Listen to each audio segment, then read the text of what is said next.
The Hill on McGill sees the Alouettes playing their final home game of 2018. Stand back down the sideline, trips up as he heads into the end zone. Manziel heading to the sidelines, looking pretty animated. Look at this. That man is angry. He knew they were going to hold him back. And then here, look at them. They're loving each other. A winning day for the Montreal Alouettes. Oh, I'm damn excited. I'll stop you before you even get to it. I'm damn excited. It was a good win for our team. It's what we wanted to do. We came out and put 40 points on the board today. A lot of the line between Ottawa and Hamilton, first place in the East Division. Deontay Spencer has the catch and he's gone. Heaves that up the field, is picked up. Ottawa clinching first place in the East Division.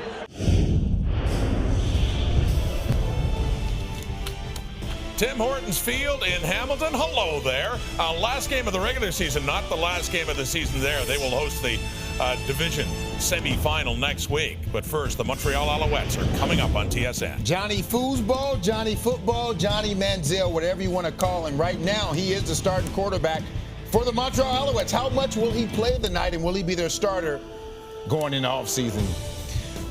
Antonio Pipkin donning the 1-7 for the Alouettes.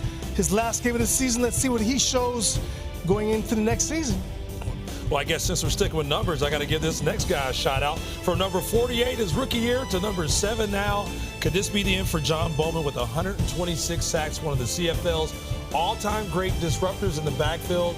Man, he gave me nightmares, trust me, guys. Men lie, women lie, numbers don't. Hey, they sure don't. Our triple-header Saturday coverage continues here on TSN as we wrap up the regular season. Welcome to those joining us on TSN 5 as well. I'm Rod Smith, Henry Burris, Davis Sanchez, and Milt Stiegel as well as we get set for the regular season conclusion for the Hamilton Tiger Cats, getting ready for the BC Lions next week. BC, by the way, hosting Calgary later on tonight, a game of more significance. For Montreal, though, well, Milt, Johnny Manziel picked up his win. As you said, we don't know how much we're going to see the quarterbacks playing. For Hamilton, one of those predicaments of a team thinking ahead to next week, just wanting to stay healthy for that game. Yeah, they're wanting to stay healthy. I think most of the starters won't be playing, their main guys. Of course, we won't see Mazzoli. I don't think we'll see Tasker, maybe a couple of guys on defense. You think about Montreal. I mean, they're still trying to develop Johnny Manziel, and we're going to see Johnny Manziel. We may see a little Pipkin also. So it'll be interesting to see how this game goes. We just want it to be an entertaining game, whoever's out there. Yeah, it will be, because we get to see Johnny football, and we all would like to see what he's going to do, especially Hank. And that's what I look forward to seeing. Those guys, then some of these young guys too, the opportunity to play today and show what they got. I mean, is he going to make it rain back in Hamilton, guys? Because you hate a little bit. Now for every player, for everybody, including me, like whenever I played my former team, I wanted to get revenge. And what better opportunity for Johnny Manziel than today to make it rain? He was there. That's not his former team. The future, guys. That's not his former team. So what are you going to tell me? A team cash you off? Dude, he was there about 5 or 6 weeks. If a team cash you off, you don't take it personal. See, that's you right there. All right, well, he wasn't there long guys, enough. I'm what you call a competitor. Come on, get on board with this. So what you trying to say? We're not competitors? I'm not saying that, but you need to get on board with this. But you know what? It's a situation going back where he can try to make the season much worse right now for Hamilton. What do you want to see from him? Is there anything you want to see from Johnny you haven't seen? I want to see consistency right now going into the offseason, because right now, if I'm Montreal, I'm not sold on this Money Manziel thing, because right now, they were expecting to bring – they sold the franchise to get this guy. Right. And my thing is you want to see some gains happen before the offseason. But haven't you seen him – hasn't he been improving each and every game? Haven't you seen that? I haven't seen consistency You don't think he's been improving? It's been too much razzle-dazzle. He's taking good care of the ball, but I need to see consistency where he can lead his team. Along those lines, though, last week we saw Manziel in the first half showing lots of promise. Then Mike Sherman went to Antonio Pipkin. Apparently that's the plan again. Maybe even Matthew Shill's playing. Does that make sense to you? That doesn't make sense to me. If Johnny Manziel is your guy, they gave up, like you said, they gave up so much to get him. He needs to be developing. He doesn't know this game yet. He needs to be in there every single down. Does that tell you that the reason why they played Pipkin in the second half because they already know what they have in Johnny? No, or is it because it's a battle between the two for next year? Well, maybe they're trying to create some competition. I don't know. I mean, that's a good thing, because Antonio Pipkin didn't deserve, in my mind, to get benched. He was 2-1. Yes, he did. He's not the only problem. Yeah, he deserved to get benched. He's not the only problem. Yes, he did. Now, he deserved it, He's with the team going into a gunfight with a knife, okay? Well, and the thing is, you don't have enough pieces on that side. Well, Johnny Mann, he doesn't have the pieces also. 2 first-round picks, 2-1 is better than 1-0. win whatever. That's why. Johnny Two Manziel first-round picks, 2 All-Stars. That's why you go back to Johnny. That's the only reason you why. can give up many draft picks, but if you're not winning, it doesn't mean anything. Win, baby. We got pretty fired up for this one. And the kickoff is coming up. Hank is frowning, Hank. Win, baby. Hey, Milt, stop yelling. Johnny Football packing his bags. The Alouettes have acquired Johnny Manziel from the Ticats. I think this is a situation for me that can absolutely work. Manziel chucks it. And it's a touchdown. Oh, my goodness.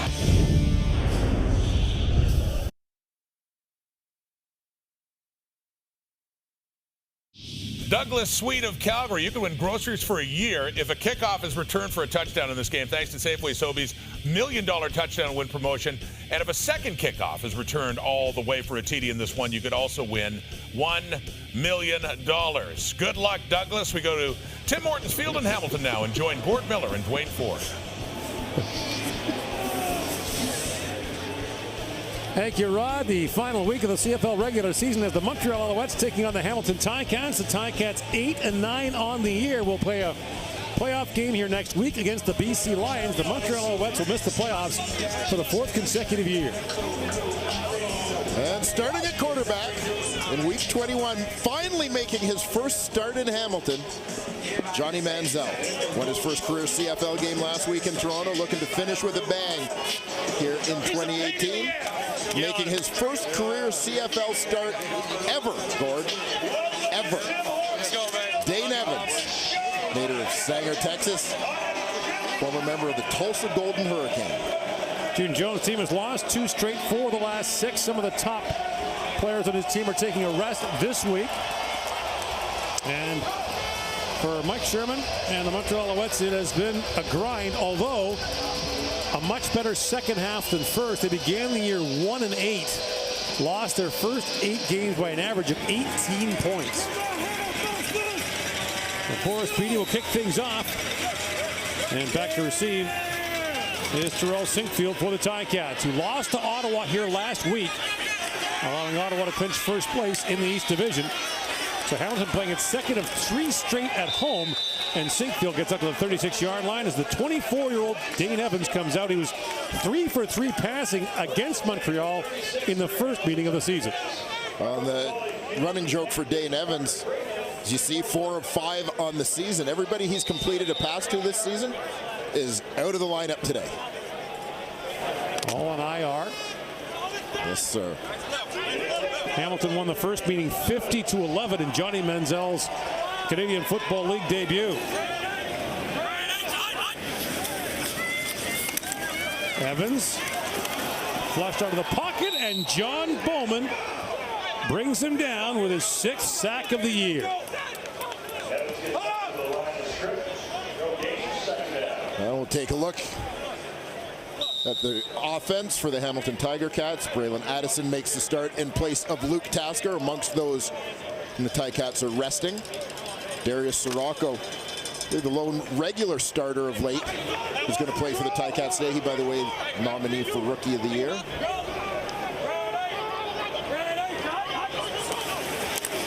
On second down, Evans has some time, throws up the field. The pass is incomplete, looking for Braylon Addison. Not a sack for John Bowman on that previous play, so because Evans got to the line of scrimmage, and so a 2-0 for the Ticats, who do that less than any other team in the Canadian Football League. Liram Hairelahu is there to punt. Stephen Logan back deep to receive. Has 1 punt return touchdown so far this year.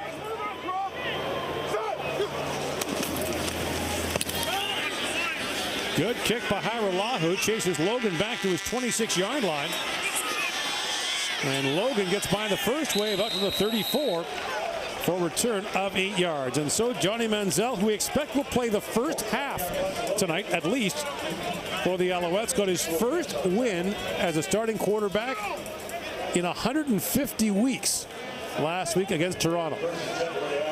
And Manziel has continued to improve with each start, and obviously getting that first win, call it a reward for that work and that improvement over the course of the season. Picked off 4 times in the first half in the last meeting with Hamilton, his Canadian Football League debut. 7-yard line, a gain of 13 yards, and a Montreal first down. Well, we'll take a look at the Alouettes starting offense. You just saw William Stanback. He's their nominee for most outstanding rookie. Along the offensive line, Tony Washington in at left tackle. Washington, of course, part of the trade from Hamilton to Montreal that included Johnny Manziel. Manziel was a throw-in the Tony Washington booth.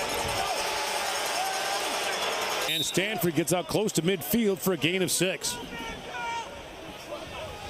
And taking a peek at the Tiger Cats defense, Adrian Tracy, a guy you might expect to be resting this week, but he's been out the last few weeks nursing an injury. He's back in this week. Big changes in the linebacking core. The starters get a break. Jackson Bennett, rookie out of the University of Ottawa, amongst those getting the start.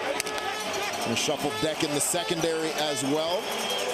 Delvin Breau's been down the last couple weeks. Frankie Williams, Ticats return man, will start at the boundary corner today.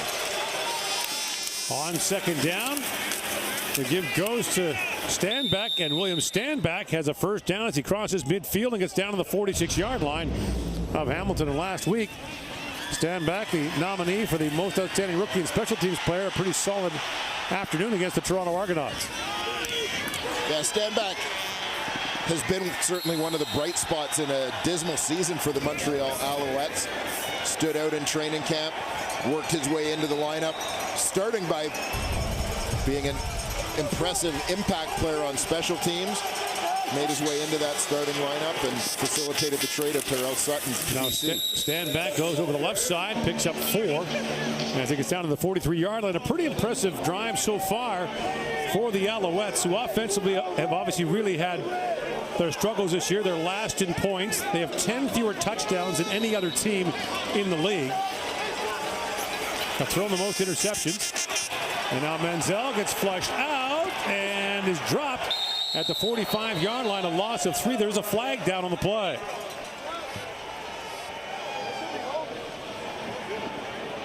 Alouettes also have penalty problems. They're the most penalized team in the league, both in terms of the number of penalties and the yards. On a receiver, Hamilton, number 6. It's 10-yard penalty, first down, Montreal. So Josh Johnson is called for contact, and as a result, the Alouettes got another first down to the 33-yard line of Hamilton.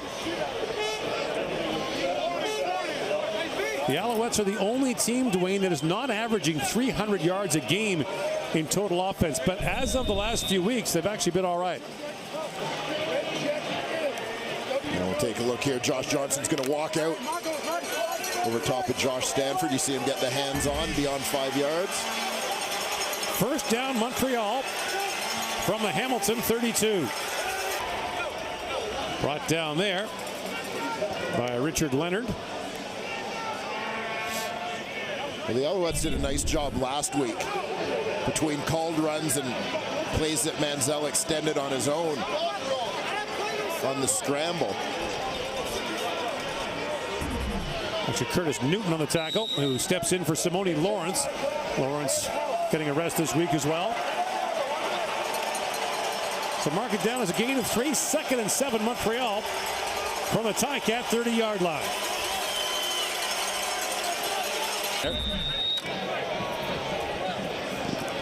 7-play, 76-yard drive, penalty aided for the Alouettes.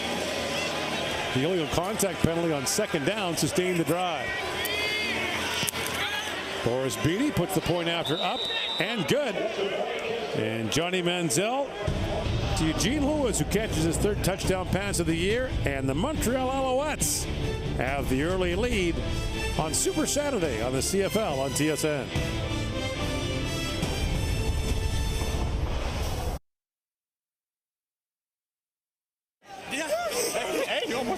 Eugene Lewis, native of Norristown, Pennsylvania, just outside Philadelphia, as the touchdown reception of the Montreal Alouettes scored their first possession, Dwayne. Yeah, and once again, the thing that stands out here, Ticats going with a 3-man rush on the play. The Alouettes get it blocked up all kinds of time. And even when you've got 9 guys dropped in coverage, the fact is somebody's probably eventually going to get open. Manziel, by the way, is 3 for 3 passing on that drive for 50 yards. So Beatty will kick it off Ticats playing under much better conditions than they did last week when the wind was howling and the rain was falling against Ottawa. A kickoff falls to Sinkfield at the 20-yard line, and Sinkfield is tripped up right away by Stephen Adekolu. So the Ticats get the football back, and Dane Evans will go back to work in a moment.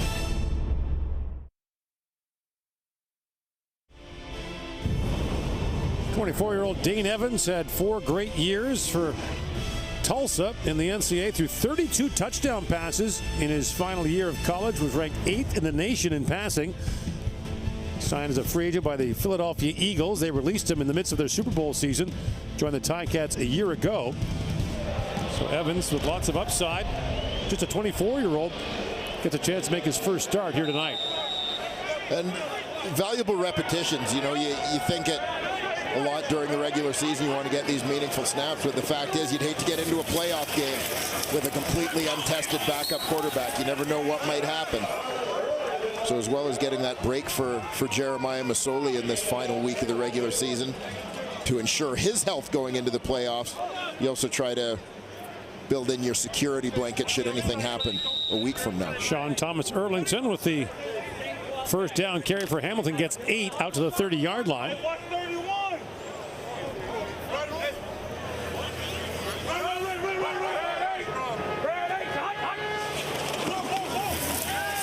Evans swings that out to Marquay McDaniel, a first down and more as McDaniel gets pushed out of bounds at the 39-yard line. And the Ticats move the sticks. A bubble screen look here. Marquay McDaniel swinging wide from his slot position.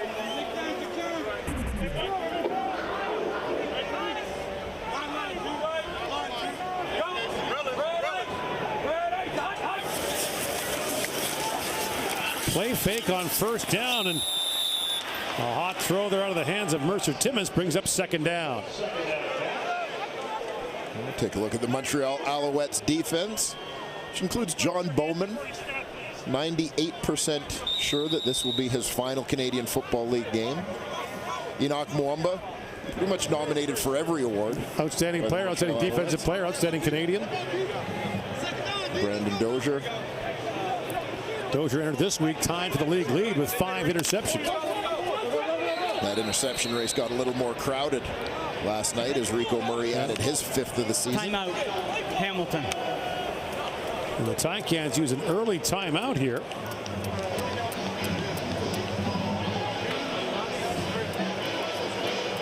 June Jones' team has had some struggles of late, losing 4 of its last 6. But interestingly enough, with an 8-9 record, they have a plus 59 point differential. They've outscored the opposition by 59 points, but have lost more than they've won. Win big, lose by a little.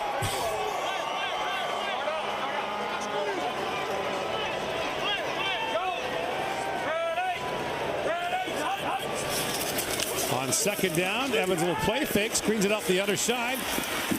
And Thomas Erlington gets thrown back quickly as the stop is made by Mwamba, and Hamilton will have to punt. Yeah, they tried to create some misdirection on this play, faking that screen first to the wide side of the field before Evans reverted into the boundary to Thomas Erlington, but Alouette defense was not fooled, stayed at home, and they were in position to quickly make a play.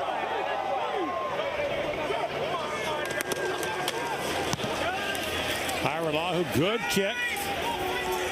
Chases Logan back to his 10-yard line. Logan gets up to the 21-yard line, was tripped up there by Frankie Williams.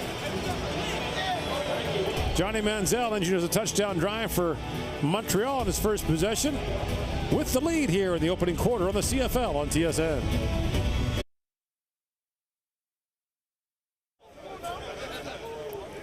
Back here in Hamilton, let's join Matthew Shinetti on the sidelines. Well, Gord, the Montreal Alouettes will be going through their locker cleanout tomorrow, and then they'll be going through exit interviews and assessments of the season. Now, one player in particular that everyone wants to know what is thought of him, because there's been so much talk about Johnny Manziel, is Manziel, the team's assessment of him and where they want to go with him in the future. The fact is this, when you speak to those in the organization, specifically on the personnel side, they think Manziel has a lot more to give. We're talking about performance on the field. We're talking about preparation in the film room, and we're talking about presence in the locker room. There was an awful lot of investment placed on Manziel with the trades that the Montreal Alouettes did midway through this season, and everyone still expects that he will be a big part of this team in 2019. Remember, he is still under contract with the Montreal Alouettes, but at this point, they say Manziel still, as I said, has a lot more to give, guys. Starts the ball first down at the Alouette 21-yard line. And the give goes to Eugene Lewis, who goes around the corner, gets close to a first down, out of bounds at the 32-yard line. Manziel, as Matthew mentioned, is under contract for next year. So since that Week 8 appearance against Hamilton, here's what he's done. 4 touchdowns, 3 interceptions. The quarterback rating has climbed. Manziel is under contract, but so are Antonio Pipkin, Matthew Schultz, and Vernon Adams, who were all announced as signing extensions this week. Yeah, exactly. It's an interesting situation when you apparently have your franchise quarterback, but everyone else but him has been extended. And the first down pass over the middle is caught by George Johnson, and Johnson gets a gain of 8 out to the 41-yard line. Well, George Johnson, former Western Mustang, London, Ontario native, just down the road from home here this evening. Are they having a good year, Dwayne, the Western Mustangs? It's all relative, Gord. There are really no bad years in London. This will shock you, Dwayne, but some people find the Western Mustangs arrogant. I don't know where that comes from, Gord. And you don't care, do you? We consider it beneath us to get into such discussions. On second down, Manziel is cut down on a terrific defensive play by Lucas Washa, the middle linebacker, taking over for Larry Dean, who's resting this week. And he takes down Manziel for a loss of 5. Well, you see the pursuit speed of Lucas Washa came unblocked on the blitz right up the middle. Manziel saw him coming, but Washa tracked him down. Charles Sinkfield back to receive the punt from Boris Beatty. And a bad drop and a kick off the side of his foot.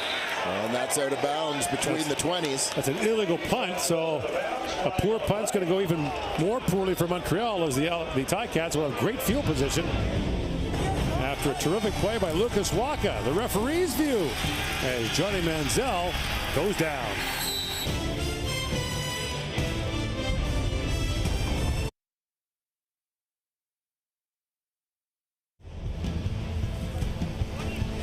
The CFL on TSN is brought to you by the Nissan Titan, official vehicle of the Canadian Football League. Kim Murphy wearing the referee camera today.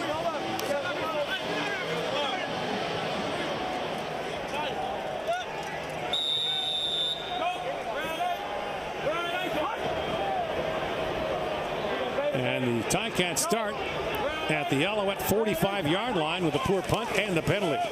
Evans swings it up. Marquay McDaniel can't hang on to the fastball from Dane Evans. Evans' last pass in the CFL before today was on September the 29th against BC. As you mentioned, he's thrown just 5 on the season before this, and the 4 he completed all to players who are not in the lineup tonight. Of course, the Ticats have been ravaged by injuries, especially in the secondary, led by the injury to Brandon Banks. He's 2 for 5 so far this evening. Still to come tonight, Calgary and Saskatchewan to decide first place in the West Division. On second down, Evans heaves that one up, and the pass is caught. Braylon Addison has a first down and more.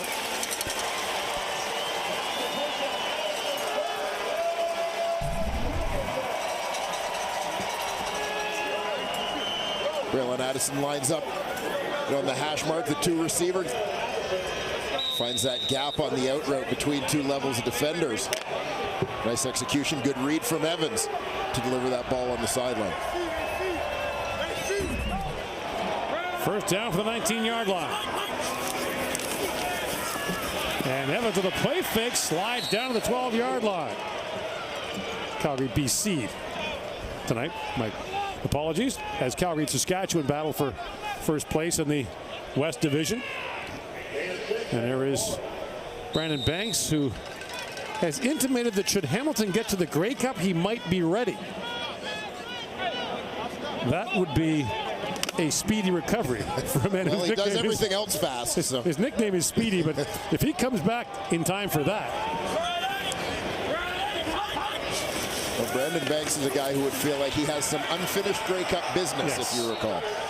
And Evans brought down at the 14-yard line. So the field goal unit will come on for the Ticats. Well, Brandon Banks, the latest of many Hamilton Tiger Cat receivers. In the loss to Ottawa. Yeah, went down, separated that shoulder when he landed hard. Broken collarbone, in fact. So the time frame is 6 weeks. That was 2 weeks ago. As Hiralaho puts the field goal up and good. And the Ticats are on the board, down 7-3.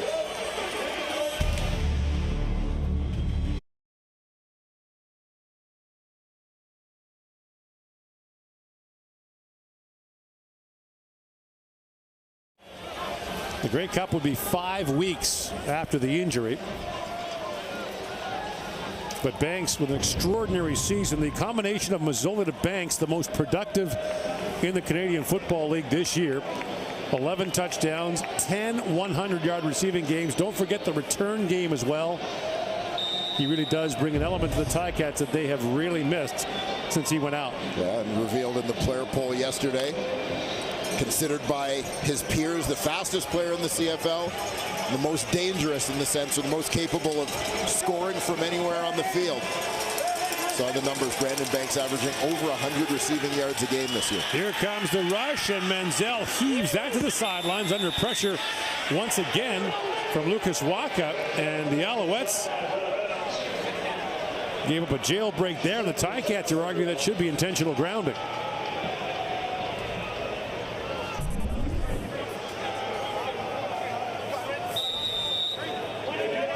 And Jason Neal, the 2 men to come free. Well, it brings up second down for the Alouettes from their 35-yard line. Alouettes, by the way, have allowed more sacks this year than any other team, 21 more than any other team. And Menzel's under pressure, and he is dropped. Terrell Davis got in there, along with Adrian Tracy. And chalk up another one for the Hamilton D, and another one allowed by the Alouettes. It's third down. Well, Davis, UBC product, coming free from the right side of your screen. Now on the left side, almost bit on the run fake there. You saw him stutter. Recognized Manziel still had the ball, kept outside leverage, make sure Manziel couldn't escape.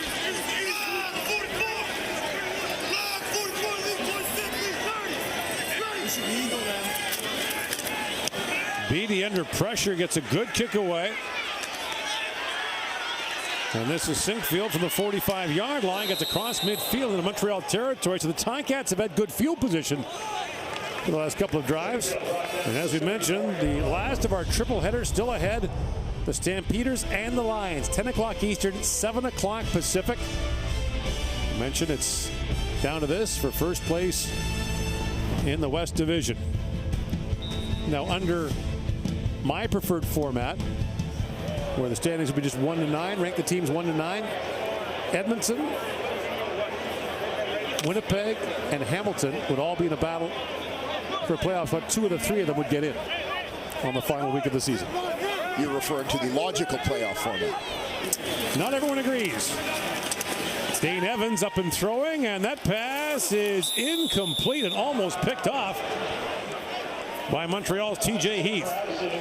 What it robs you of course, is an almost guaranteed East-West Grey Cup, but you might not get one anyway. What if the BC Lions come here and beat Hamilton next week and then win the East Final?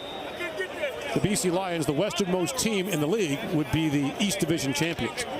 Wouldn't that be ironic? Yes. But what's wrong if Calgary and Saskatchewan are the two best teams, why can't they play in the Grey Cup? Well, I think probably anybody watching knows exactly how I feel about Offside. this. Montreal, number 91. That's a 5-yard penalty, remaining second down. I've said it for years. The schedule and the playoff format don't match. So Edmonton won earlier today, is 9-9 now on the year, and is out of the playoffs.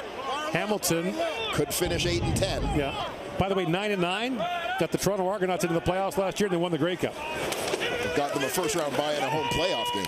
Evans throws, and that pass is complete to Braylon Addison, who has spent most of the year on the practice roster for Hamilton. One catch coming in on September the 22nd. So over a month since he caught a pass prior to tonight. It stands to reason when you get into the lineup in Luke Tasker's place that you're going to get some looks from the quarterback. And of course, working on that second unit with Dane Evans, you anticipate there might be a little bit of chemistry between those two as well. First down, Ticats. From the Montreal 36-yard line, the snap bobbled by Evans. He lost the football. Still out there.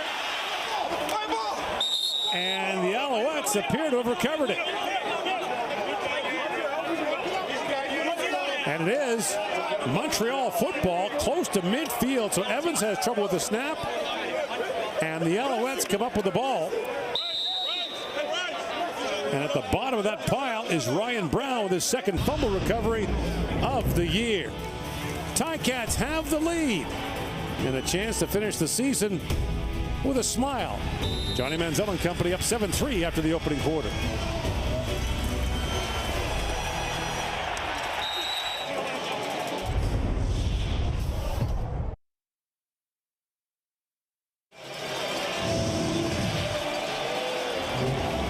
Back in Hamilton, the numbers through one quarter of play. 5 first downs for the Montreal Alouettes, who opened their first quarter with a touchdown drive in their first possession.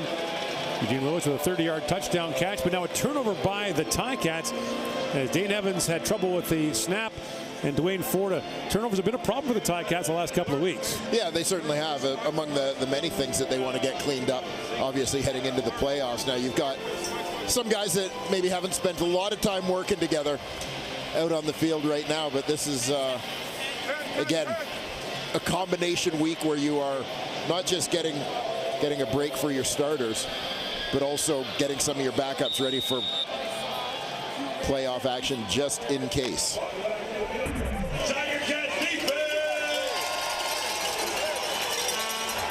So first down, Alouettes, and now we got Pipkin into the game for Montreal.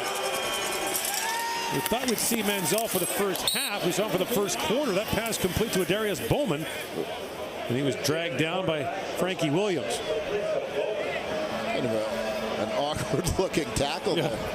Almost a horse collar tackle, but... Well, Antonio Pipkin gets good protection, steps in, delivers to that sideline. So just a grab of the sleeve of the jersey there by Cariel Brooks.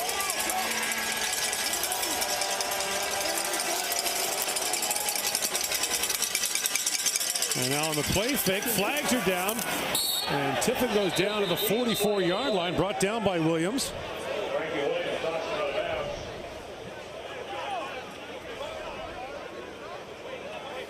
Well, Pipkin's not a guy you want to allow to get ahead of steam. Powerful runner. Holding on the defense, number 37. It's a 10-yard penalty. First down, Montreal. So the penalty will move the ball down to the Hamilton 36-yard line.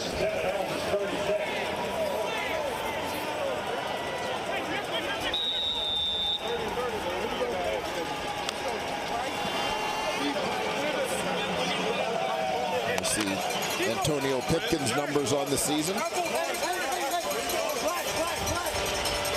Collected a couple of wins, back-to-back starts.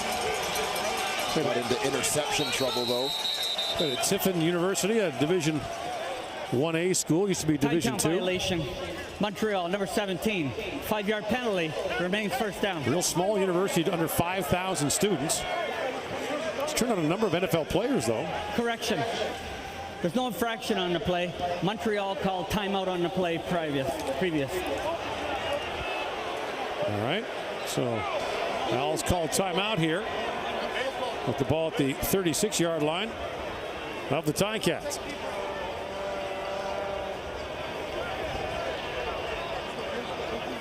Well, Antonio Pipkin is certainly an intriguing prospect when you look at the physical tools.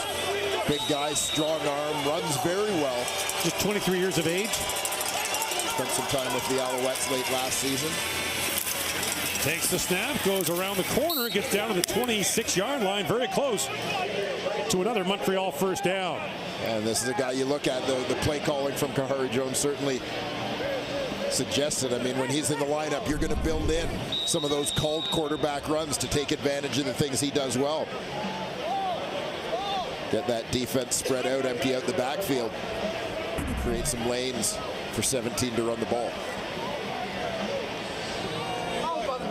And a lot of teaching going on for Kahari Jones, former CFL MOP. Yeah. And Pipkin came up just inches short of a Montreal first down. So an intriguing use of the quarterback so far in this football game. We thought we'd see Manziel for the first half, but he gets the first quarter, so almost a preseason approach for the Alouettes here. We'll see how much time Pipkin gets. And again, this is the week in which the Alouettes announced that Pipkin, Matthew Schultz, and Vernon Adams Jr. were all signed to contract extensions. Manziel is in a contract for next year and gets significant bonuses for every game he starts.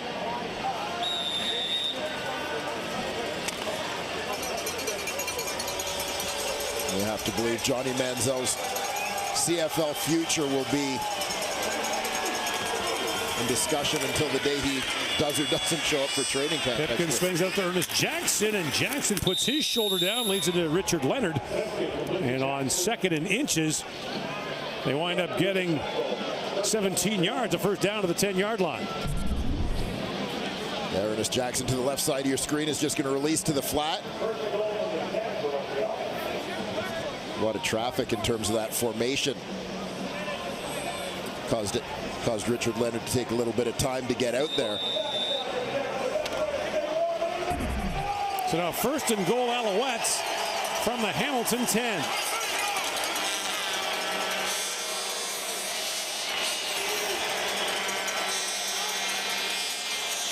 Flag down. Pipkin under pressure and throws that to the end zone, well over the head of everyone as he was running for his life. We'll see what the flag is about. Matthew Shinetti could have had a shot at that ball had he made any kind of effort.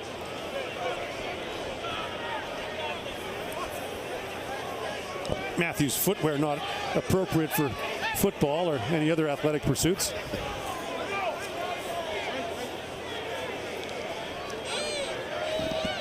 At least he's dry this week. That's the good news. It was a little rainy and cold down there last week. And here's the call. Offside. Montreal, number 87. That penalty is declined. 2nd down. So 2nd down from the 10-yard line.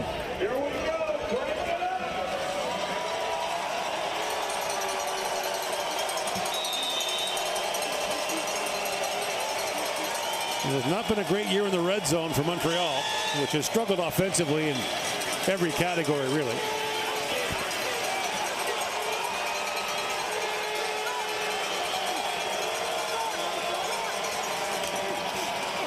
And now Pipkin off and running and gets the goal line. Did he get in? No indication from the official. They're marking him down at the 1-yard line. It'll be 3rd and goal for the Alouettes from the 1. And again, you get an idea of what Pipkin brings to the table. as a ball carrier, this is a big, strong guy. You're not going to bring him down. Ooh, that's close. With arm tackles. That's close. So the ball crossed the plane before his knee was down. His knee is down. His elbow's down, too. Like, right. Yeah, he has not broken the front plane of that goal line. So good call by the official. And now, 3rd and goal from the 1. And the pile pushes ahead. And did he get in? See one official. Referee is saying he did not get in. Pipkin's arguing he did. Let's have a look. He got pushed back. Tried to lift that ball forward because you see he's carrying it back initially. Bobby Richardson pushes him back, number 91, as he tries to push the ball ahead. Doesn't look like he got it in that pile of humanity. So the Alouettes are turned away at the goal line.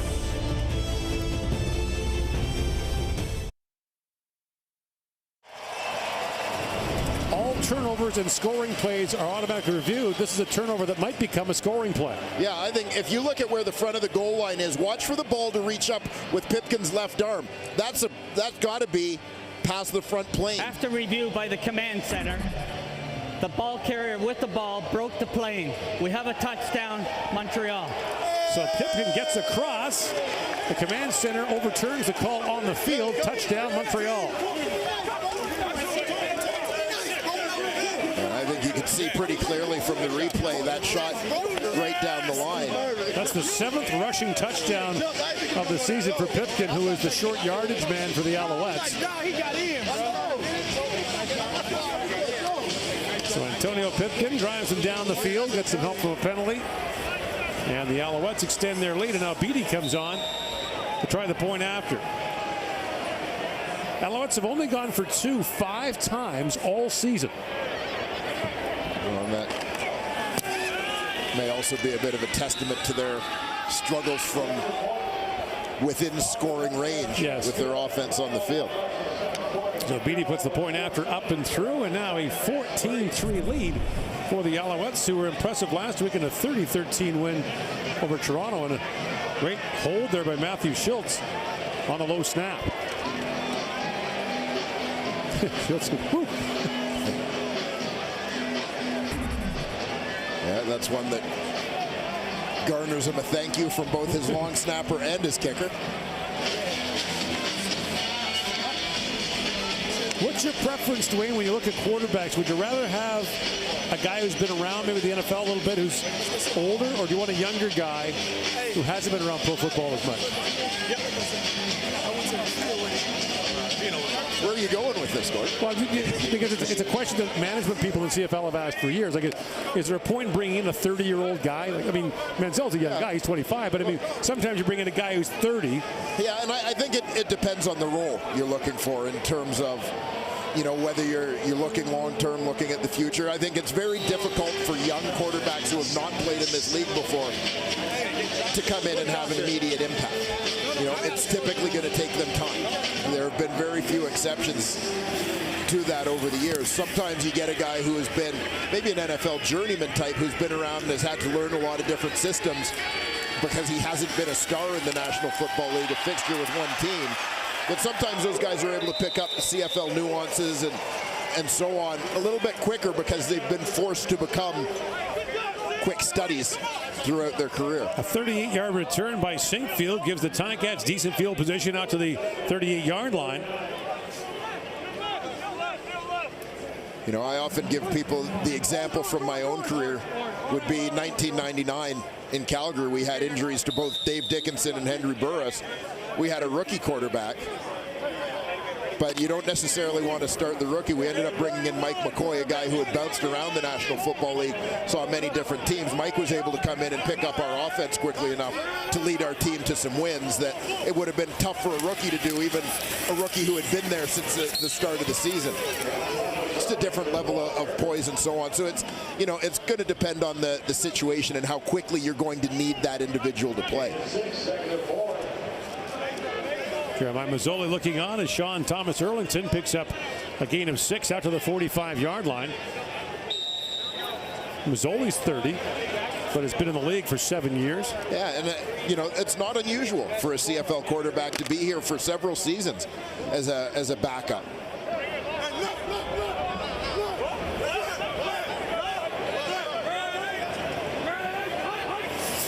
Montreal shows blitz.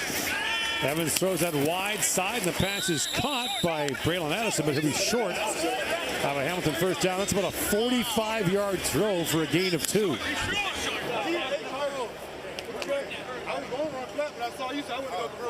Now they'll mark him down at the 48-yard line. That'll put him about a half a yard short of a Hamilton first down. He got the right-footed spot there, so.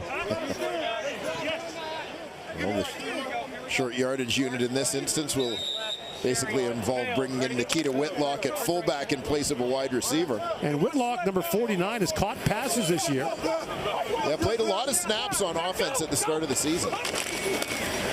And Evans dives ahead. He'll have the Hamilton first down. That is very unpleasant, by the way, at the bottom of those piles, by all accounts. You've been in a few of those. Yeah, it sometimes depends who's down there with you.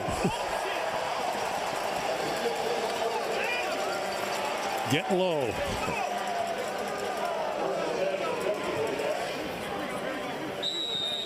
So a first down for the Ticats. We've got an injured Montreal player. You know, I don't know if in that particular pile if there were any eye gougers or fishhook guys in the group. Woody Barron is the injured Montreal Alouette. They've got an 11-point lead with 8.5 to go in the opening half.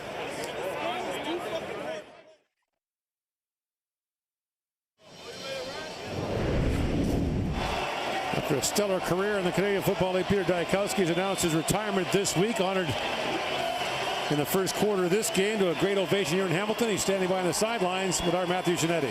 Well, Gord, Peter Dykowski has had a lot of titles over the years. A Sugar Bowl champion with the LSU Tigers in college. Canada Smartest. They play Bama tonight.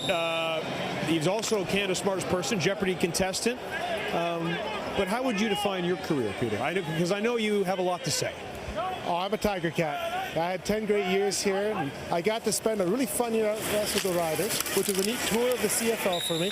But I'm back home now, closing it out as a Ticat, and my home is here in Hamilton. I built a great home. I've got a beautiful wife, lovely little girls.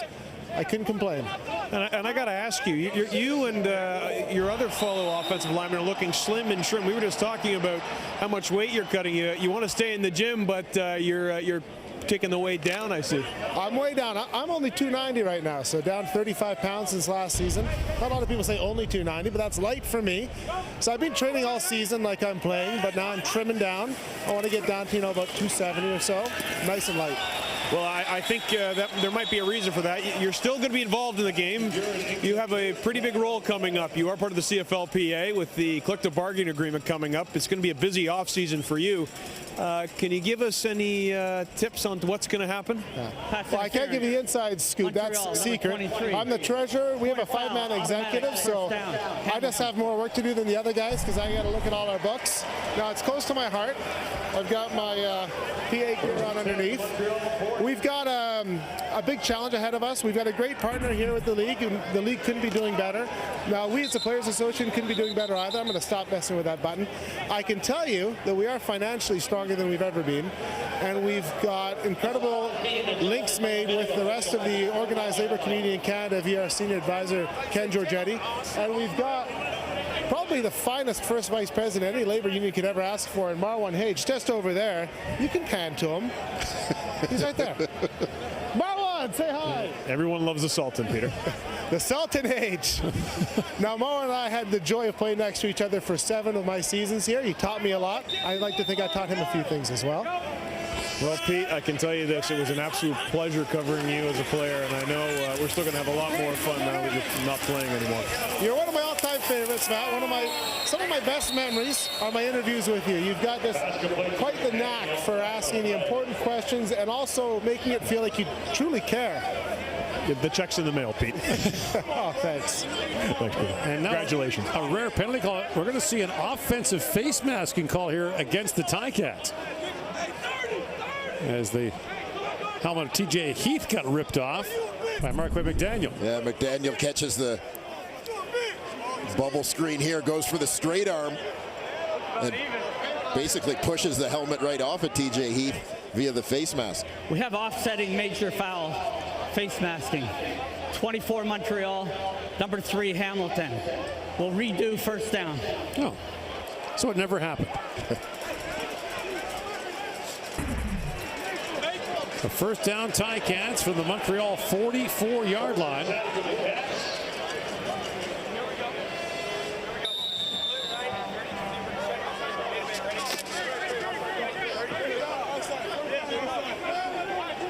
Seven and a half to go here in the opening half.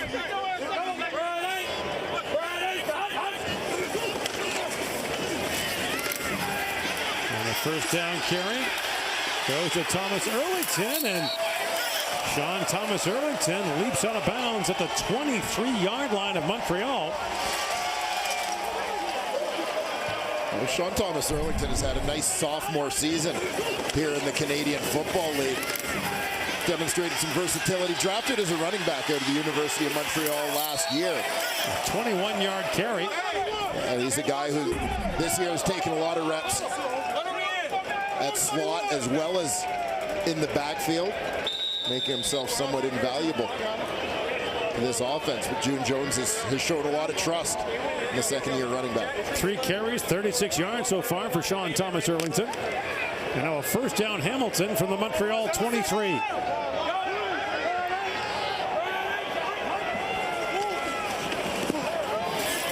And Thomas Erlington again slips across the 20 down to the 19 for a gain of 3.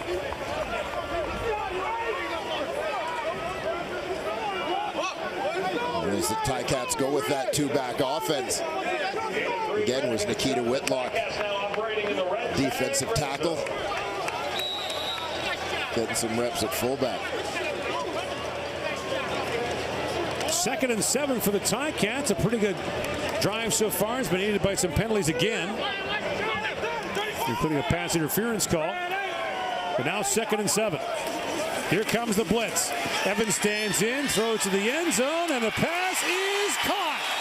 Touchdown, Braylon Addison, and what a catch it was. This is a beautiful adjustment to the football in the air by Addison.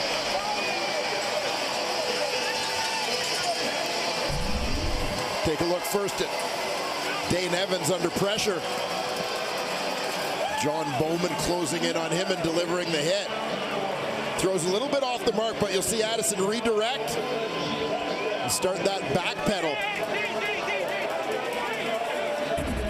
Nice leaping effort there.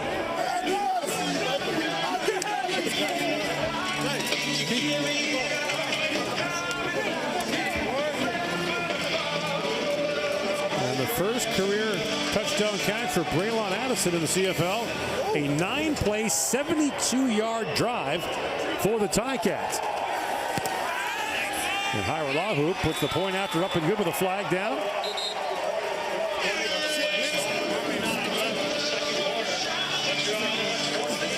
So Braylon Addison, who spent most of the year on the practice roster, gets the touchdown reception. And they'll call Montreal for pyramiding on the point after. What a grab by Addison. Goes up and gets it. And the Ticats pull closer on the CFL on TSN.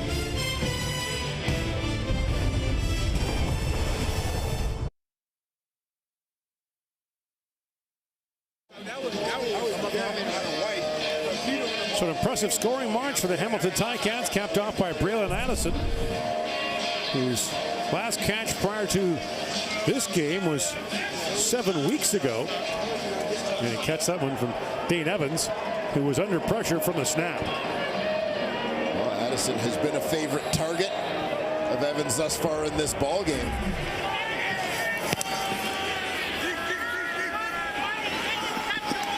Logan in the end zone will give up 1.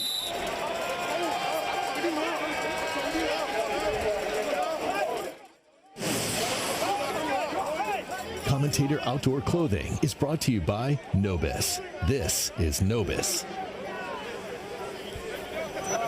Gordon Miller, Dwayne Ford, Matthew Chinetti on the sidelines on this Saturday in Hamilton. Next week, the playoffs come to the Canadian Football League, but for the first time in franchise history, the Montreal Alouettes have missed the postseason for 4 consecutive seasons. Yeah, lots of work to be done, certainly in Montreal. Now, that franchise, of course, includes the Alouettes 1.0. The team of Johnny Rogers and Sonny Wade and Hal Patterson and Junior Ayu. Yeah. Sam Echeverry. Hal Patterson. I mentioned him. Did you? Yeah. I wasn't really paying attention. You really do. And now Pipkin under pressure throws that away. Well, tell you what, with the injuries in the receiving corps. Well, security guard made a good catch. This guy, he's just been neg-listed. We saw the security guard, right? Lewis Ward, right? He's a security guard for right. Ottawa. He's pretty good in Ottawa. Yeah.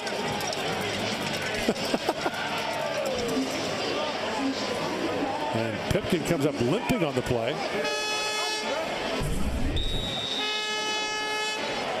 Well, keep an eye on the left leg.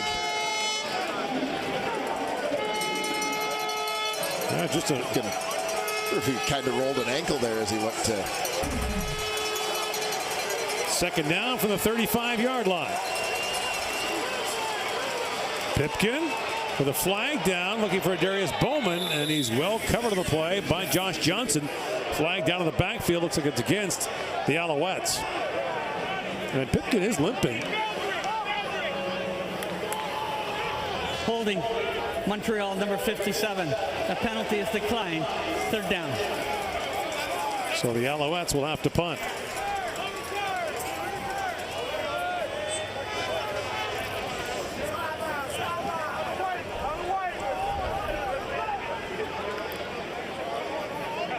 Mike Sherman with some quick instructions for Pipkin as he makes his way off the field.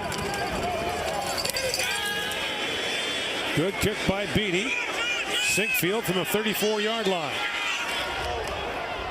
And Sinkfield gets a return of 10 on the play to the 44.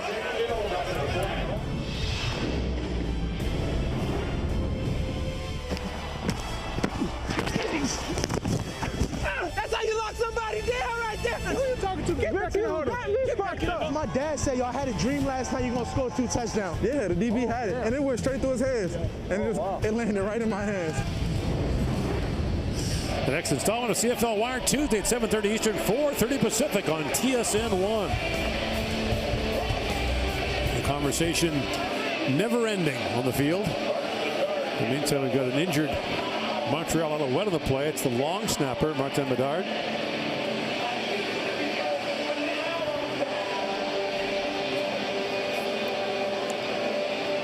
You never want to get hurt, but the last thing you want to do in the last game of the regular season, with the offseason approaching, is to end up having to rehab something. Just keep an eye here. So he basically got almost a leg whip. Collides with Jean Samuel Blanc. Yeah. So Bedard is able to walk it off.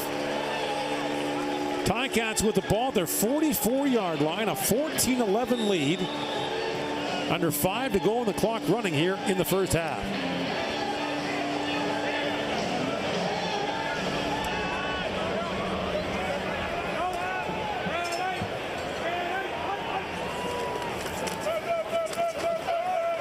And the first down carry. Not much doing there is Glenn Love. Throws down Mercer Timmis. Dean Evans has thrown just 10 passes. Completed 6 of them for 76 yards, 1 touchdown. Yeah, last drive, the scoring drive they put together in which he threw the touchdown pass to Addison. Well, they had nice offensive balance. They got the running game going a little bit. It was Sean Thomas Erlington in for that drive. Taking a look at Mercer Timmis. Timmis got off to a pretty good start this season. Had a big game in Edmonton. The Cats' second game of the season. Scored a couple touchdowns. Rushed for over 100 yards. And now they dump it off. Timmis puts his head down, dives across midfield, and should have a first down. to the 54-yard line of the Alouettes. Tackle made by Campbell. Tim is a native of nearby Burlington, Ontario. It's Tommy Campbell with the tackle. Attended the University of Calgary. Played his high school football across the border in Buffalo at Canisius High School.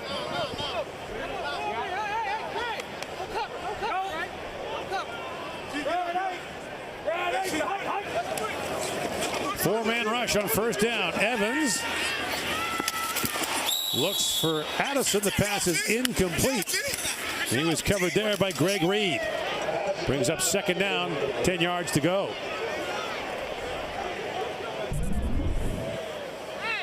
Get another look at Braylon Addison, lined up again as the number 2 receiver, this time off the line of scrimmage. Good coverage on the play by Greg Reed, a late season addition to this defense. He started the last few games in that Alouette secondary.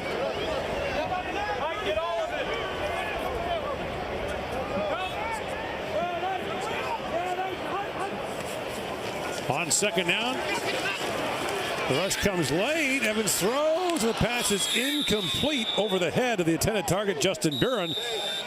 That'll bring up third down. A three-minute warning has arrived here in Hamilton. The Ticats have pulled closer, down by 3 late in the first half.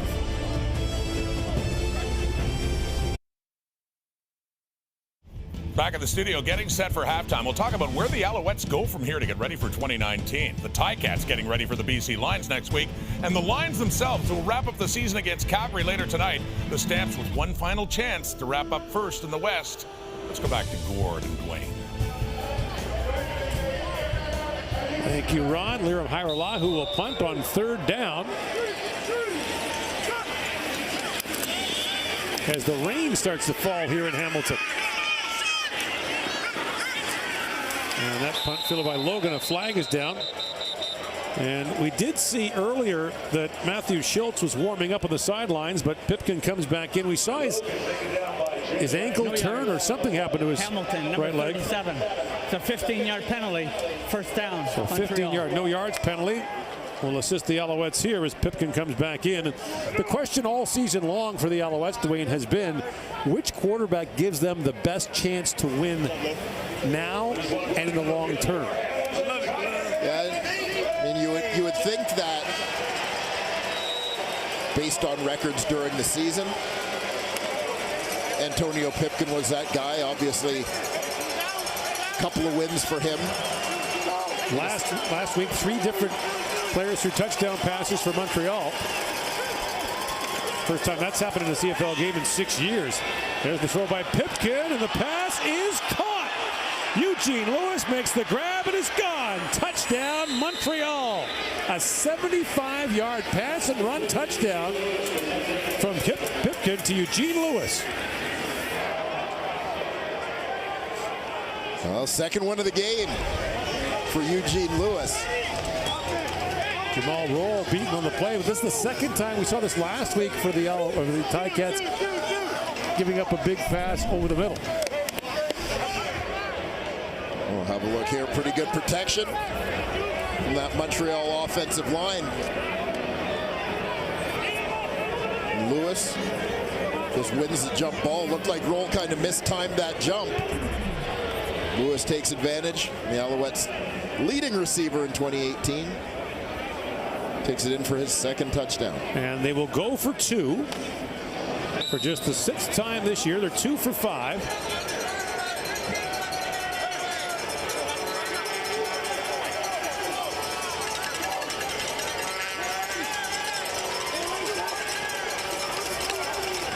And right away, Pipkin nowhere to go as he's brought down by Jackson Bennett. So the Owls get 6, get turned away for 2. That's a one-play, 75-yard touchdown drive by Montreal. And Jamal Roll lost that jump ball to Eugene Lewis. Keep an eye on Lewis. Number 2 receiver. He's going to take the middle of the field here. We saw just that split second where he gets an edge because he got Roll turned around. Roll is basically playing catch up. The rest of the play, that leads to the missed time jump.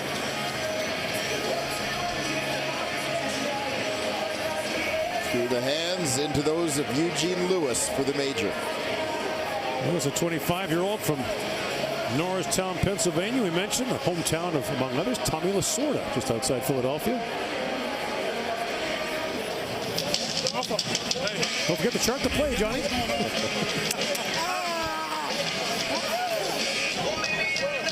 I ain't done yet neither. Not done, he says. So with 2:35 to go in the first half, it's now a 9-point lead for the Alouettes. You always wonder if a late season surge is an indication of things to come, or what they call in the stock market a dead cat bounce. Is that a real thing? A dead cat bounce? I don't even want to know the origins of that term. Well, even a dead cat bounce, I guess would be the expression. And Sinkfield up to the 32-yard line. Lewis, 2 catches, 105 yards, 2 touchdowns. That's a pretty efficient evening. But, you wonder, pretty good win against the Argos last week, and now you're playing a Hamilton team that's not playing a number of its starters. I mean, is that Montreal needs something to build? Yeah, I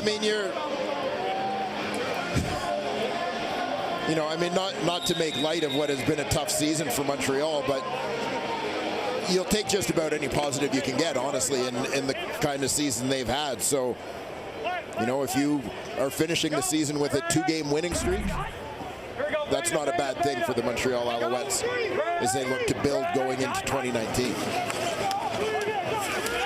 Evans throws it up for Addison, and he is wrapped up almost immediately on the play by Montreal's Tavon Campbell. An intriguing matchup next week for the Ticats against the BC Lions. They played a home-and-home, but a month ago, split the series. Hamilton won a close one, or lost a close one, sorry, in BC, then won a blowout here. Kind of an epic comeback at the end of that game by the BC Lions. On second down, Evans had time, now steps back trying to find someone open, and completes that pass to Mike Jones. He's short of a first down up to the 41-yard line. That'll leave him a long yard short of a Hamilton first down. The punting unit was coming on, and now it's the short yardage team as June Jones will go for it.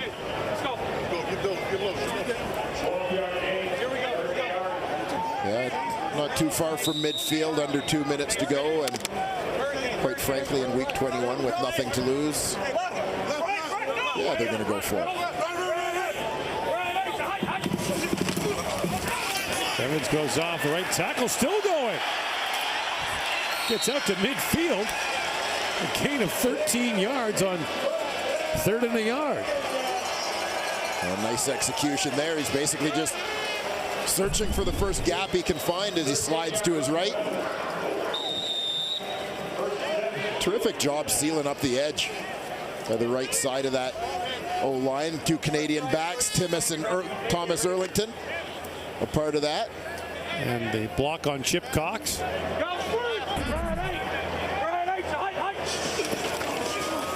On first down, the give to Timmis. And Timmis gets wrapped up right away by Woody Barron. So much talk about who might be back for the Alouettes at quarterback next year, but 2 great defensive players for Montreal who have been stalwarts of their championship teams. John Bowman on the end and Chip Cox at linebacker. Now, no indication officially that either man is planning to retire. Cox has said he wants to keep playing. He's 35 years old in his 12th CFL season. 2 surefire future Hall of Famers. No doubt. A couple of great careers. Second down, Evans throws, and the pass is incomplete for Justin Buren.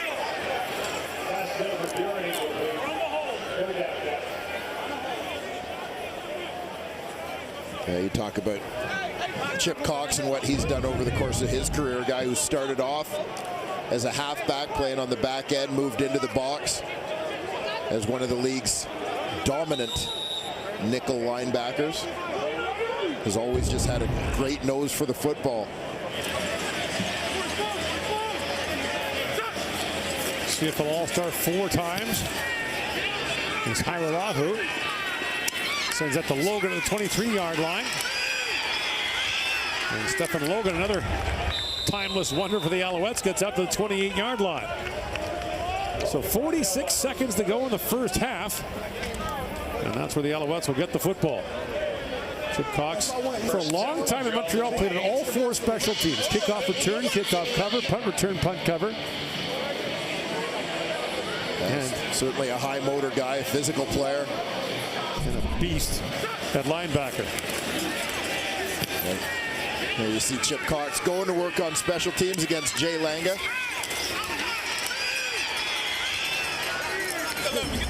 That's a 12-year vet on a non-playoff bound team playing in the last game of the season, working like that.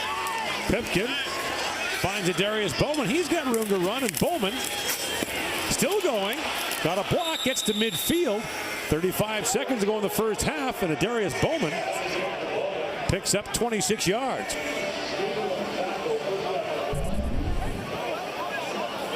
A little failure to wrap on the tackles here by the Hamilton Tiger Cats. Everybody's just looking for the big collision. There's 1, 2, 3. Flag comes down as the ball was snapped quickly by the Alouettes.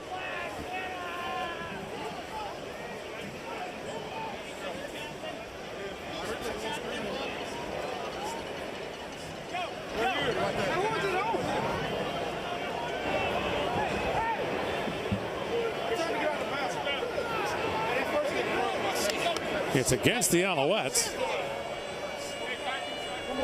Procedure, Montreal, number 58. 5-yard penalty, remains first down. Call on the center, Luc Jourdain. Another of those long-serving Alouettes. 10-year veteran. Yeah, originally an 08 draft choice. Went back and played his last year at Laval, cracked the roster in 2009.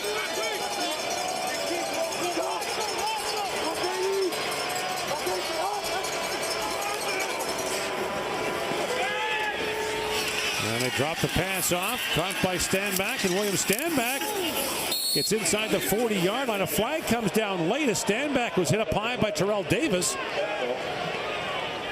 And so with 20 seconds to go in the first half, a chance for the Alouettes to get more points here. We'll take a look at the tail end of this. Nice screen here. And the argument here, he was by his own man. Yeah, he was on the play. Result of the play is a first down. Yeah, it was his own man, Eugene Lewis, that collided with him. So it's a first down for the Alouettes from the 38-yard line. 20 seconds to go.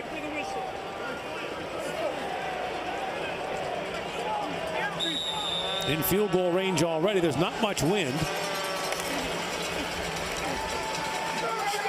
Pipkin has all day. Now gets flushed. Throws up the sidelines. A pass incomplete for George Johnson.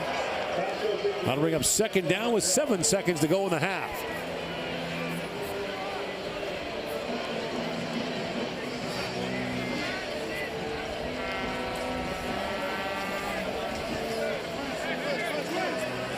So do you have time for one more shot and then the field goal unit?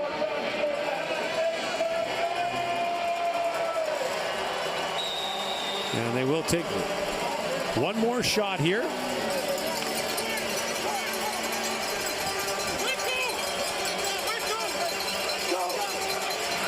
Well, I'm assuming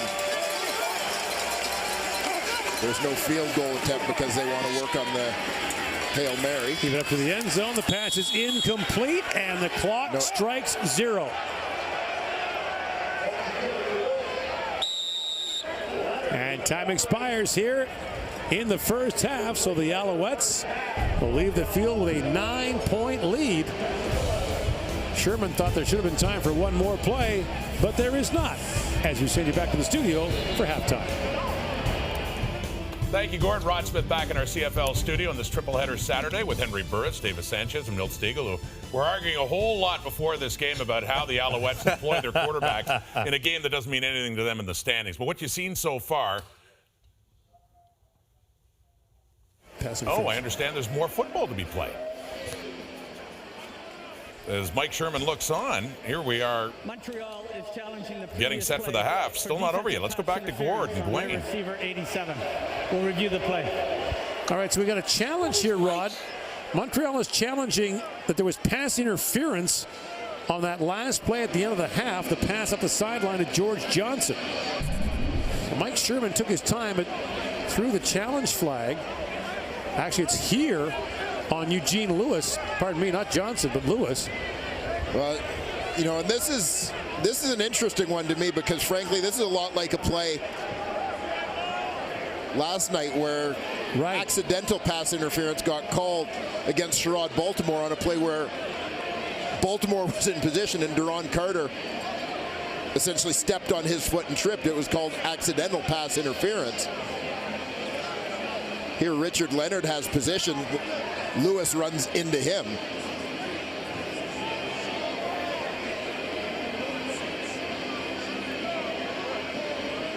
So Sherman challenges at the end of the first half. This would give the Alouettes one more play if the call on the field's overturned. After review, the ruling on the field stands. It's an incomplete pass, no pass interference. Montreal is charged their final team timeout. Halftime. So the score is 20-11. Let's send you Rod Smith in the studio. Where have you heard that before, Rod? Oh, yes. Thank you, Gord. We'll call a procedure against the CFL studio. 5-yard penalty, and 1st and 5 now. Rod along. You know what? I'm not going to introduce. You know who we are. We just hey, Roddy, too. That was accidental pass interference. Maybe Dwayne talked about. Hopefully, Mike Sherman, he accidentally threw the flag there. That was not pass interference.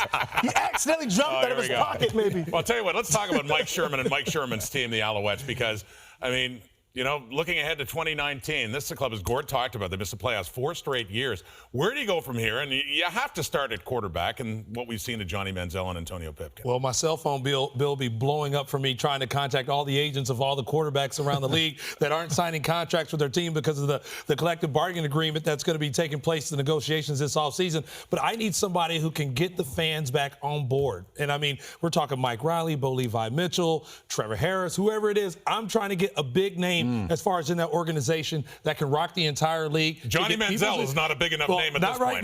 No, not right now. Who knows? I mean, maybe he still can, find some type of rejuvenation during the offseason. But right now, I need that big name that's going to send shockwaves and get people's attention, and it starts at the quarterback position. So you'll also be stroking big checks. Oh, yeah. Hey, you're going to have to do it. That's the reality. Yeah. Now, I mean, when I look at this Owls team, the one thing that right away I see, and Mark Trestman got fired today, and one of the things about Coach Trestman, guys, is that he came into the Alouettes very established, a great coach down south, offensive coordinator in NFL and college. He asked us question after question after question. He really hit the vets up and wanted to learn about the game. I don't think that progression. I'm sure Mike Sherman wants to learn about the game, but I haven't heard that he's running around trying to immerse himself into the CFL and the history of how things are done by some of these vets. And I think you learn a lot that way. Yeah, the learning curve is a lot less steep. Less steep. Less steep than it could be if you talk to some of those vets and learn from them. I don't think he's been doing that as much as he could. Well, this team needs to be evaluated from top to bottom. And you talked about the quarterback position. See, so even if you do get a Bo Levi Mitchell or a Mike Riley, you need some other pieces there. Let's be honest. They don't have enough pieces there to compete. I like what they did on defense. I think they're still pretty good. I like the Campbell and Campbell, those two cornerbacks. They can be good. Mwamba in the middle. But offensively, they need to make some changes. And you ask, where are they going? Well, we know after this game, they're going home because they're not going to the playoffs. But they need to evaluate that team, like I say, from top to bottom. Well, they send so many of their best players on the offensive side to other teams now. Yeah. And all they got were draft picks in return, and that's still not going to help them. It's not enough. So you're right, Milt, 100%. Yeah. You need good players around the quarterback. What about the Ticats? I mean, they're getting ready for BC next week. That's the game of importance, the next one for them. But you see Dane Evans. Haven't seen Dane Evans all season. It's all Jeremiah Mazzoli.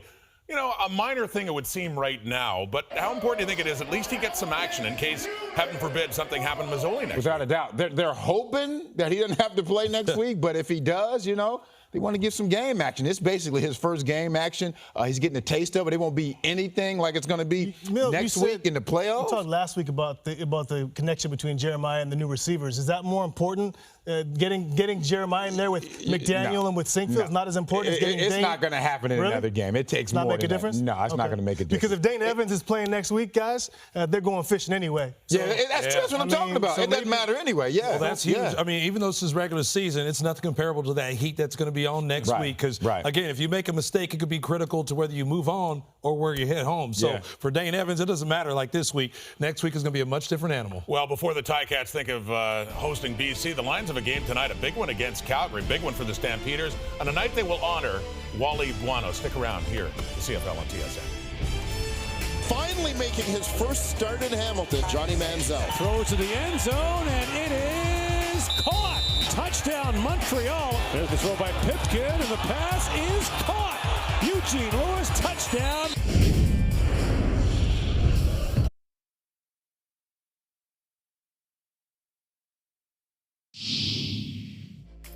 What do you make of Calgary now? We're not used to seeing the Stampeder team losing 3 consecutive games. Nobody likes losing, but ultimately, man, it's something we haven't felt in a long time, and it's something that we're going to have to fight back for, and I think it's going to create something good for us going into the playoffs. It is the final game of the regular season later tonight in Vancouver. It means the most to the Stampeders and a team not even playing, the Saskatchewan Roughriders. If Calgary gets a win or a tie against the Lions tonight, they do clinch first in the West, and they'll host the Western Final against the Riders or Bombers. If BC wins, though, Saskatchewan will clinch that first place bye in the West, and Calgary will host the Bombers in the West semifinal. This is something, Davis, a few weeks ago, we couldn't imagine. Calgary seemed home and cooled, but a 3-game losing streak, and you know, if they make it 4 tonight, you really have to wonder about them, their confidence level going into the playoffs. For sure. And the best defense that I've been on in this league, and especially ones Grey Cup winning teams, those guys, they know when they can get stops. And you can look around at the guy next to you in the huddle, and you know when you need a stop, and you can get a stop. And that often happens organically, but the way it's been going with this team the last month, they're going to have to somehow make this happen tonight because they have not done it over the last month, and they need that confidence to know they can get stops when they need stops. And I don't know, if they don't do it tonight, I don't know if they're going into the playoffs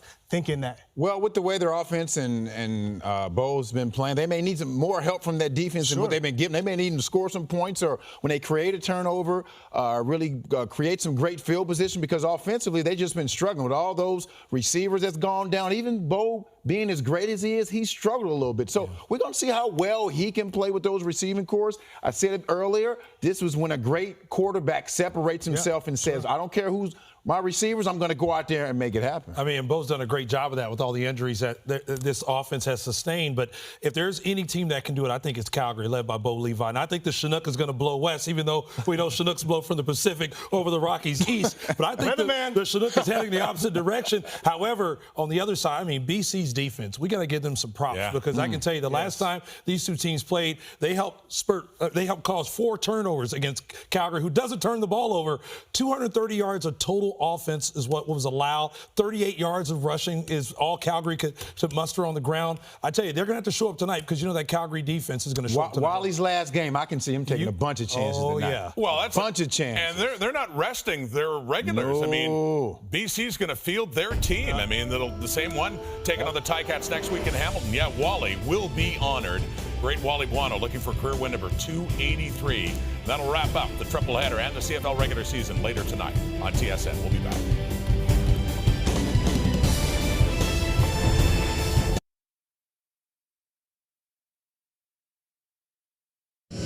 At the half, the Alouettes lead the Ticats by 9. Platooning quarterbacks, Antonio Pipkin, 5 for 10, 151 and a touchdown pass. Johnny Manziel started 4 for 5, 59 yards, a touchdown pass as well. And here's Johnny with Matthew Shinetti. Johnny, I guess it's pretty simple. I know you care about this game. How would you rate your first season in the Canadian Football League? I had some ups and downs, but I learned a lot. And I enjoyed my time up here. And I look forward to next season. This is a great league with great people in it. And it's a competitive league, so I like it. how badly do you want to be the starter next season? Because, you know, obviously decisions can sometimes be out of your control, but take us through what you think you've shown over the last 8-9 weeks. I feel like I've showed progress. You know, I haven't showed the finished product of what I think I am, but, you know, in the grand scheme of things, the more time in this offense, the more training camp time I get, you know, I feel really confident in what I'm doing and where I'm going to be. What does Johnny Manziel do in the offseason to get better? Continue to work. You know, you work on your craft in your offseason. You know, I'm in a place where, you know, I have people around me to help me train and do what I want to do, and I'm looking forward to getting a little bit of a break, but then getting right back into it because I'm excited for next season and being up here. Thanks, Johnny. Thank you, buddy. Once again, he has said all the right things he did when he arrived in Hamilton to start his CFL career and has looked better in the last few weeks. Touchdown toss tonight. His Alouettes leading it. Got a smile on the sideline, too.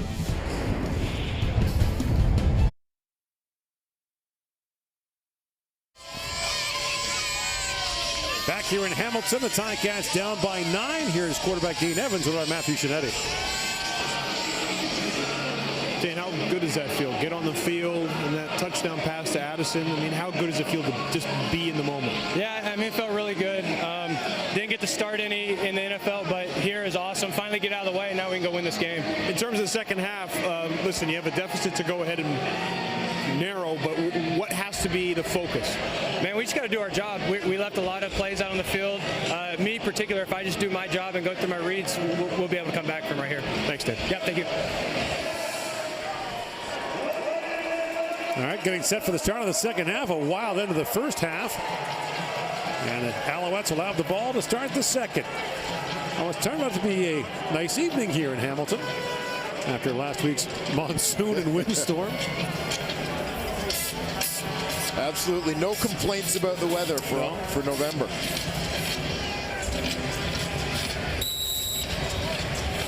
There'll be no indoor football in the postseason in the Canadian Football League.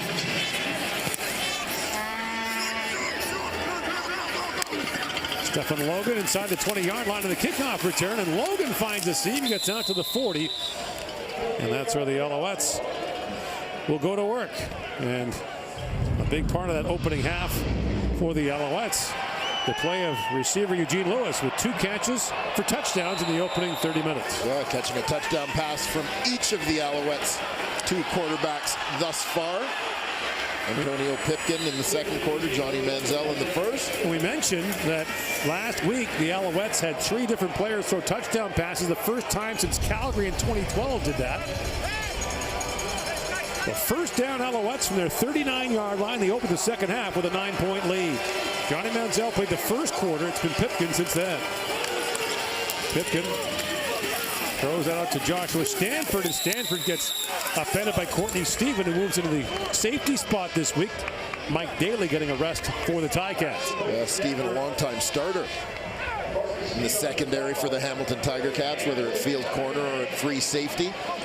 Mike Daly took over as a starter this year, and I actually love the response of a veteran guy like Courtney Stephen, a longtime starter. Went into the role of special teams player and ended up becoming the Ticats nominee as their top special teams player this year, among the league leaders in special team tackles. Gain of 2 at 2nd and 8. Pipkin throws wide open. Ernest Jackson makes the catch, and Jackson down to the 35-yard line was cut down there by Frankie Williams. But the gain is 34 yards for Montreal.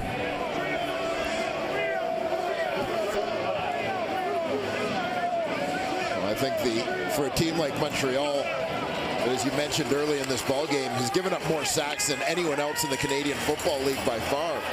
One of the keys to them having a little bit of success throwing the ball today has been the fact that they have been able to manage the pressure of the Ticats.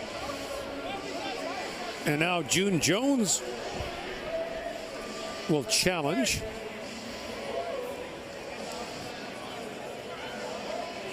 So we saw an unsuccessful challenge by the Alouettes at the end of the first half. And now the Ticats will use their challenge.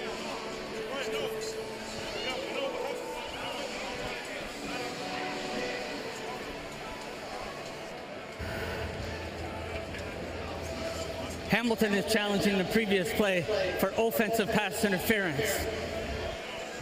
So the command center is going to have a look at offensive pass interference. We think it might be on a Darius Bowman, number 19. Yeah, and you'll see a couple of receivers are going to end up crossing deep in the middle of the field. And it creates the unintentional pick. Right around the hash mark.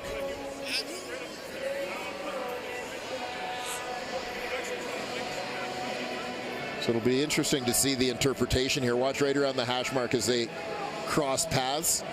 What do you think? Well, I'll tell you what, the first time I watched it, I thought it was unintentional. From that angle, I was less convinced that Bowman doesn't sort of know he's, I mean, it's a rub, basically, in football terms, but maybe a little too blatant.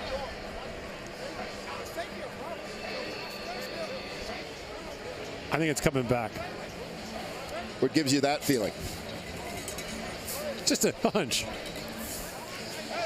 So Ernest Jackson's first down is going to come back if the challenge is successful, and here's the call. After review, the ruling on the field is overturned. We have pass interference. Montreal, number 19. That's a 10-yard penalty. Repeat, first down. June Jones, the least successful coach in the league on challenges, does get his third win of the year on 8 tries. Finish strong. Yep, exactly. Well, he's got good practice for the weeks to come, or the week or weeks to come, he hopes. Correction. It'll be second down. Second down. So that wipes out a 34-yard gain and takes the ball back 10. So a net change of 44 yards on the play.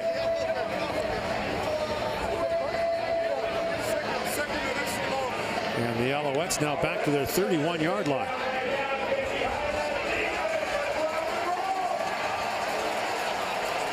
I mentioned the Alouettes have taken more penalties for more yards than any other team in the league this year.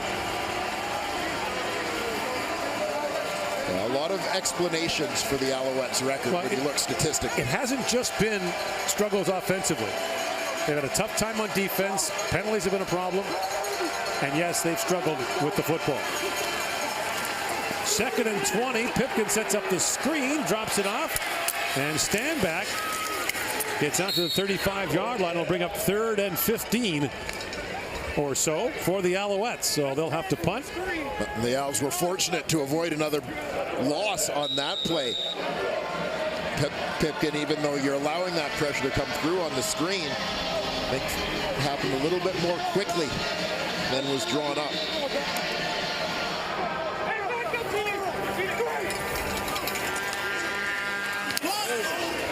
Beatty gets a good kick away. Sinkfield from the 37-yard line. And Sinkfield is wrapped up by Nicholas Boulay after a return of 8. Enoch Mwamba, a nominee for 3 CFL awards for the Alouettes. His team up by 9.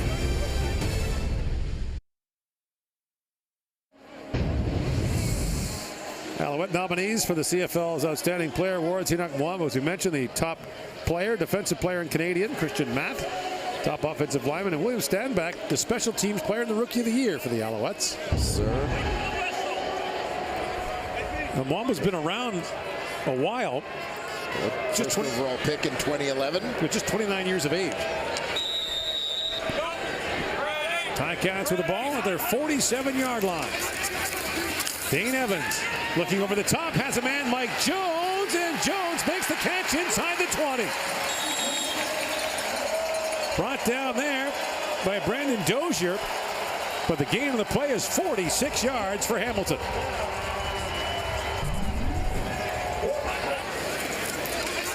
That's Mike Jones. Just showing that speed. Nice touch on the football from Dane Evans to drop it in there. 3rd time in the red zone for the Ticats. First down at the Montreal 17-yard line. And the carry to John White, and White crosses the 10-yard line down to the 9. Dozier makes the stop there. He'll be just short of a Hamilton first down. A nice comeback story continues for John White. Guy who's battled injuries, has had a couple entire seasons in his career wiped out. Former Edmonton Eskimo. He's kind of worked his way back into shape with the Hamilton Tiger Cats this year after being released by the S at the start of the season. And the give goes to White, and White gets thrown down. We'll see how close he got to the first down. The Markham just shy of the 8-yard line, which is what he needed for the first down.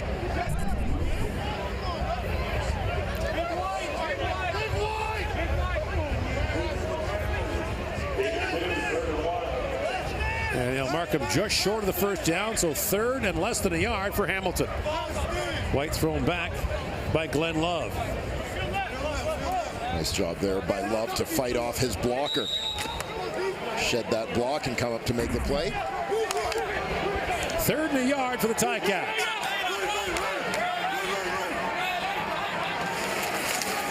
Evans takes it ahead and should have enough to move the sticks. Alouettes are arguing.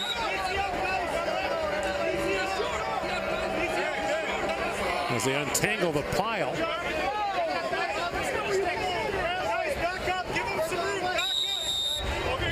And they're going to measure. And this is close. Into the 7-yard line. And that's exactly where they put the football.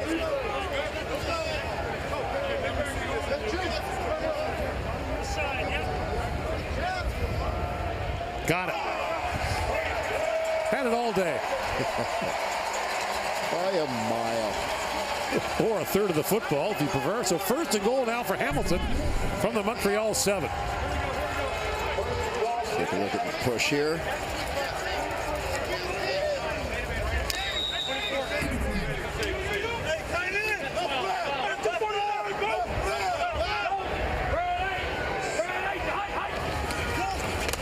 First down, Evans swings it out, and Marquay McDaniel fights his way inside the 5-yard line.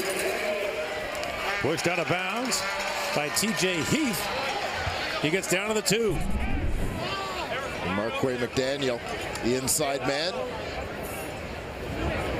Bubbles out a little bit. Just a combination bubble/hit screen the way they throw it. 2nd and goal now from the 2-yard line. Daniel, a veteran, late season addition. Yeah. Spent training camp in Calgary, not trying out for the team, but as a guest coach. Yeah.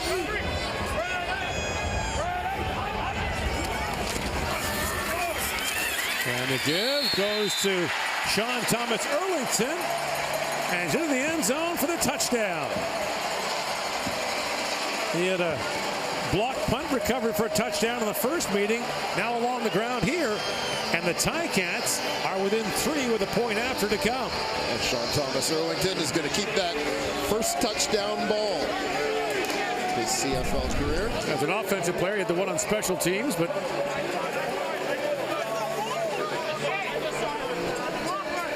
as you mentioned, an intriguing player who has played slot back and running back this year for the Ticats.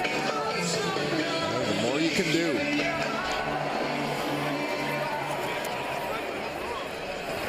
Native of Montreal. A 6-play, 63-yard drive.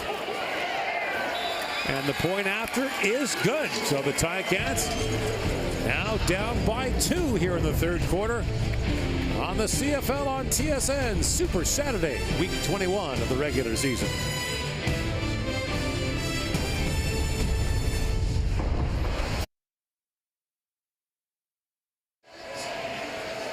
Sean Thomas Erlington, the touchdown run for the Hamilton Ticats, his first offensive touchdown in the CFL. A nice cut by Thomas Erlington. Knows all he needs. It's just a crack to get across that line. So the lead down to 2 as the Ticats kick it off here in the 3rd quarter. And Logan watches that go out of bounds. It'll be an illegal kickoff by Hamilton. get into Canada's #1 drama, The Good Doctor, streaming Monday at 10, 8 Mountain on CTV. These fans will be here next week for the playoff game between Hamilton and BC. Worth noting that Jeremiah Mazzoli threw 5 touchdown passes and no interceptions in the 2 games against BC this season. A pretty good omen.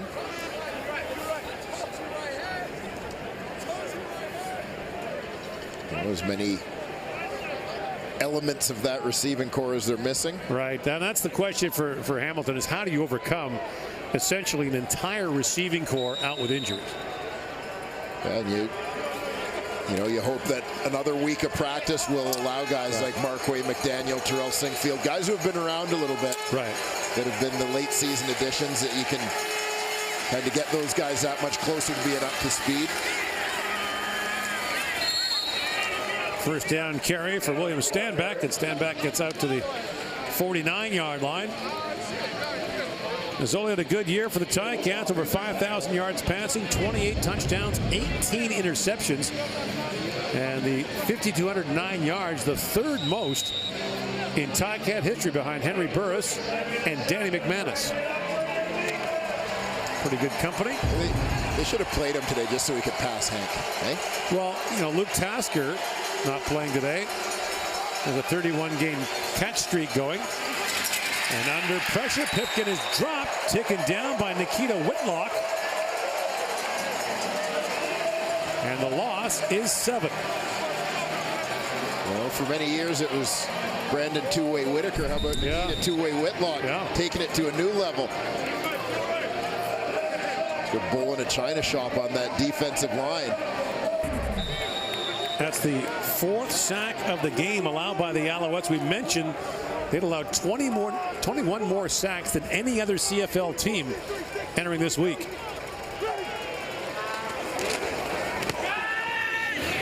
Beatty, a tumbling kick to Sinkfield at the 30-yard line. And Sinkfield reverses his tracks and gets out to the 50-yard line.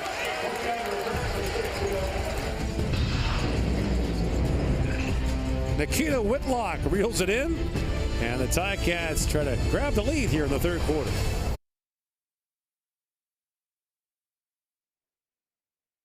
It's playoff football right now.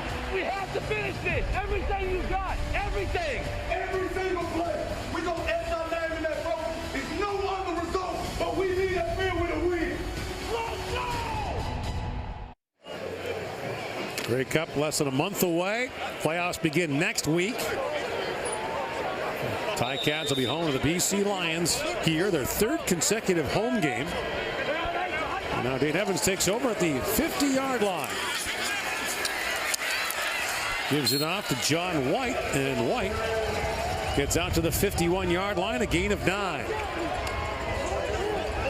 Alex Green out of the lineup this week. He's being rested along with Jeremiah Mazzoli, Luke Tasker. Several members of the offensive line this week. Mike Filer, Brandon Revenberg, who's the Ticats nominee as most outstanding O-lineman this year. There's Filer. Yeah, you can certainly appreciate why a team that's dealt with injuries as much as the Ticats have would be so cautious. Right. 2nd and long yard. Evans fires it out, and Jones makes the tackle but gets bounced back by Tavon Campbell, and he should have a 1st down, but he paid the price to get it down to the 48-yard line. A big collision here, apparently. Tavon Campbell putting his rugby technique aside to make this play. Well, not so much the wrap and fit up, but the big blow there. 1st down, Ticats from the Montreal 47-yard line. And the 1st down carry by Mercer Timmis gets across the 45 down to the 44. Hamilton averaged the most yards per play in the Canadian Football League, the most yards total, and lead the league in time of possession. A lot of that damage done before the injuries, though, to Banks, Tolliver, Saunders, you name it. Yeah, Chris Williams. Chris Williams.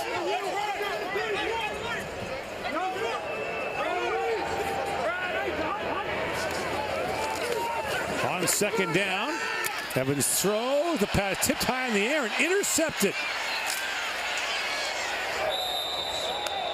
Picked off by the Alouettes, Jermaine Robinson. And so the turnover by the Ticats gives the Alouettes the ball back, and they maintain their lead here in the third quarter on the CFL on TSN.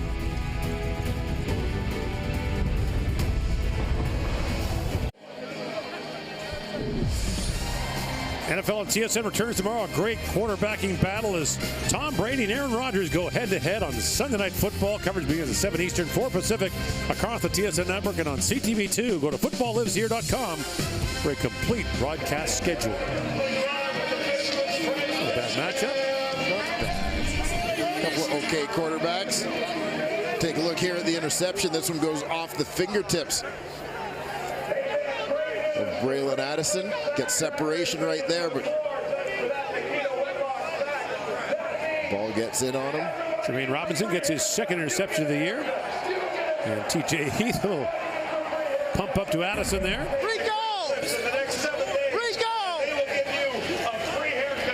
So first down Alouettes from their 25-yard line. They got a 20-18 lead with 5 to go in the third quarter.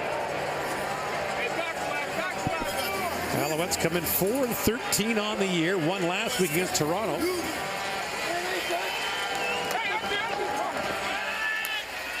And now they swing it out.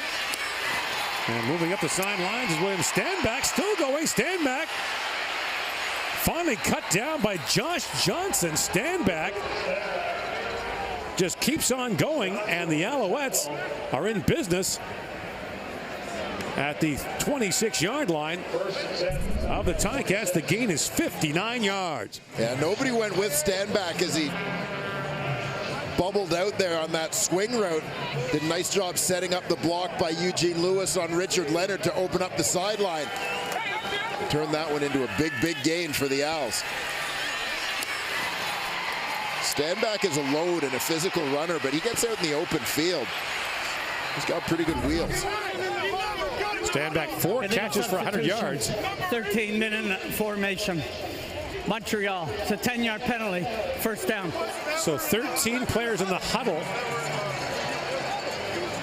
We'll move them back to the 36-yard line.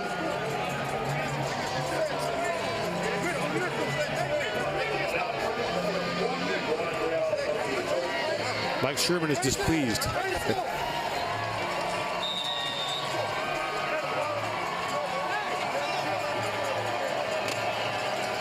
So first down, 20 yards to go from the 36.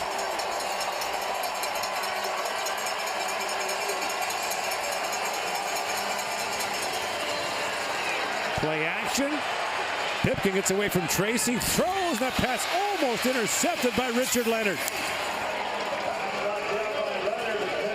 Second down and 20 coming up. Terrific anticipation and break on the ball by Richard Leonard. Great escape by Pipkin from the pocket here as well with the spin out on Adrian Tracy.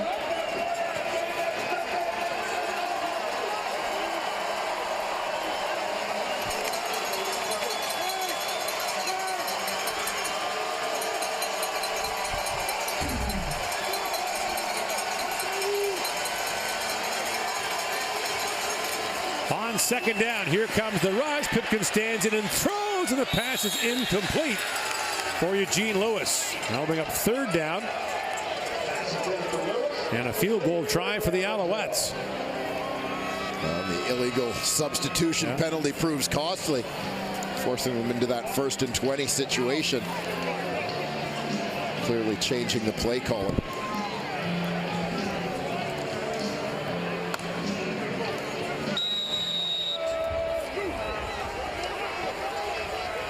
So Beattie will try this from 43 yards out. He's 33 of 39 on the year.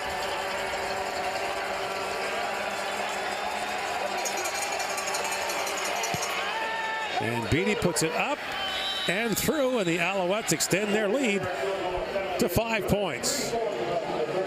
Time now for the Shaw connection of the game. Shaw, super fan and proud sponsor of the CFL. And we take you back to the first half, and Pipkin heaves one up and finds Eugene Lewis for a 75-yard pass and run touchdown that blows the game open for the Alouettes. One of 2 touchdown catches in the game for Lewis.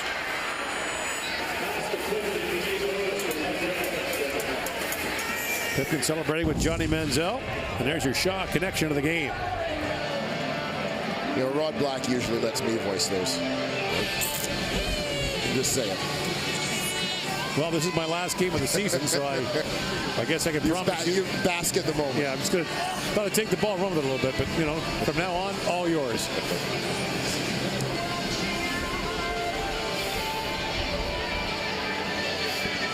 Lewis, a 25-year-old. Interesting balance for the Alouettes. You've got, you know, the veterans like Broder Jourdain, Chip Cox, John Bowman, who've been around a long time, but at the same time, there are a lot of young players to build around here. Pipkin's 23 years of age. Eugene Lewis is 25. George Johnson, the wide receiver, is 25. Josh Stanford, the wide receiver, is 24. But it takes a while to establish yourself in this league. Yeah, it certainly does. And, you know, I'm a believer that winning and losing are habits. You know, and it can be difficult to reverse that trend, certainly. You know, you expect that there are going to be growing pains sometimes with your young guys, but you don't want them to fall into that rut.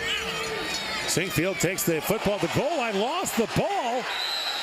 Still loose, and the Alouettes appear to have recovered it. Big play on special teams by Brandon Calver to knock it loose. And the ball was scooped up finally by Ty Cranston.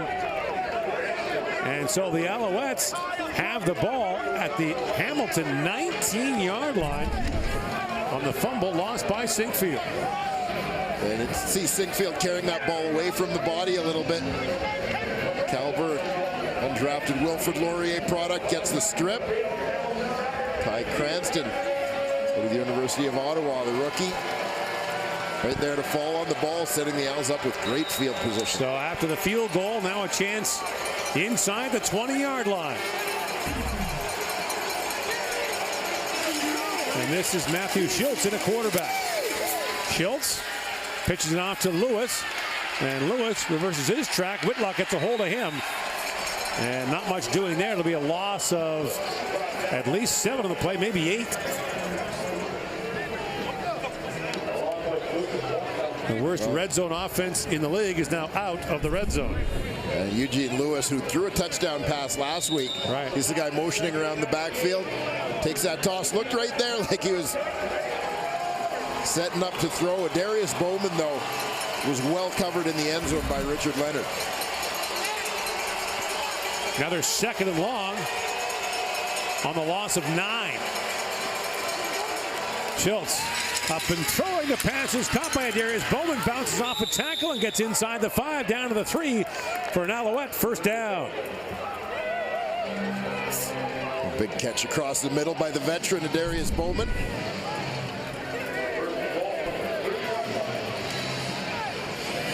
It's a nice job working into that window behind the Will linebacker in front of the secondary. Schultz puts it on the money. 25-yard gain, first and goal now at the 3-yard line.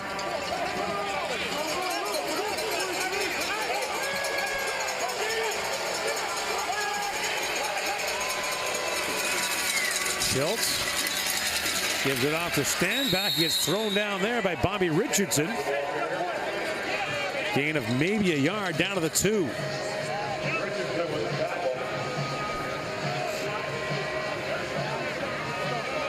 So now second and goal from the 2-yard line as defense coordinator Jerry Glanville looks on. At least we think that's Jerry Glanville. Or Darth Vader.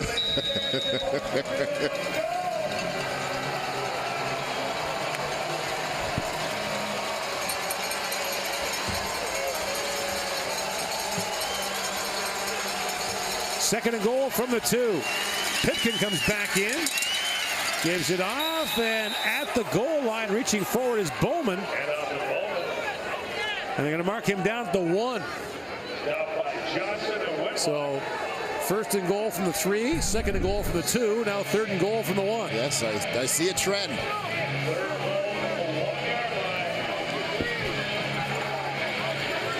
Both teams, by the way, are out of challenges. That looked close to a touchdown. Third of the yard. Pipkin dives ahead. A flag comes down. Touchdown Montreal, pending the flag. And once again with the reach. Looks like Pipkin gets it done here. Offside, Hamilton. That penalty's declined. Result of the play, it's a touchdown. So Pipkin's got his second rushing touchdown of the game, and the Alouettes take advantage of the Ticats turnover to score a touchdown. You see a good initial surge from the Ticats defensive line, but once again watch Pipkin reach over the top. His hands emerge from that pile.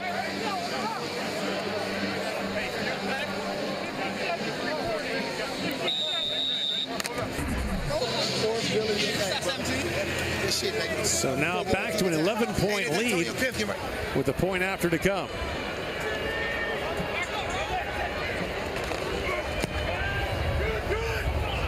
And Beatty puts it through. So the fumble by Sinkfield, recovered by the Alouettes.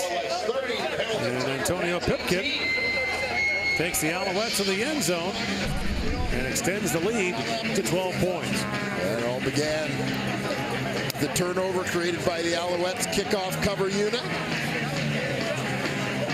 Ty Cranston had the recovery, Brandon Calver the strip. And 17 points off turnovers in this football game for the Alouettes. Looming large.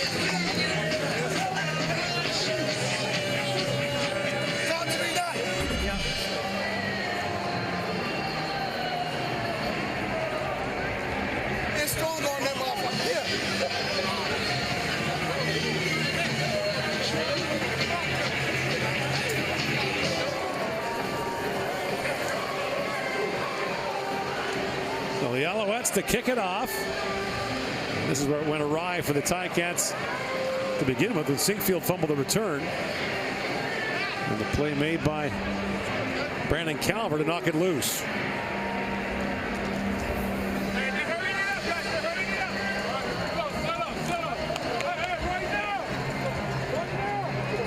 Final seconds of the third quarter here, as the Ticats get set to reload for next week and take on the BC Lions. How much of a point of pride would it be to at least be 9-9 on the year for the Ticats? Yeah, I think it's something that matters to not have a losing record. Sinkfield brings it out. Bowls over one man and dives across the 25 to the 28-yard line. So back down by 12. The Ticats have the football back with 11 seconds to go in the third quarter. Yeah, I think particularly when you are an East team, when there is all of the West is better than East talk in the Canadian Football League, you know, you don't want to be that one playoff team that doesn't have at least a 500 record. But in the grand scheme of things, it doesn't really matter. Right. We've had 8 and 10 teams win the Grey Cup before. Not in my format, we wouldn't. Nope. You know I'm in favor of your format. First down carry. White in all kinds of trouble, gets buried in the backfield, and he'll lose 3 on the play. Third quarter comes to an end with the Montreal Alouettes looking to finish the season with back-to-back wins. A victory over Toronto last week and a 12-point lead heading to the fourth quarter on the CFL on TSN.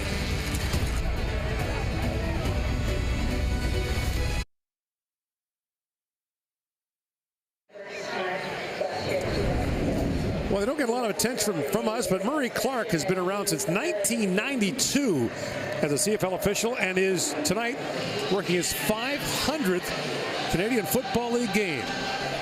And here he is with our Matthew Shinetti. Murray, congratulations. 26 years in the Canadian Football League, your 500th game. What are the memories that you're feeling on a night like this? Mostly it's just the time with my teammates, the camaraderie.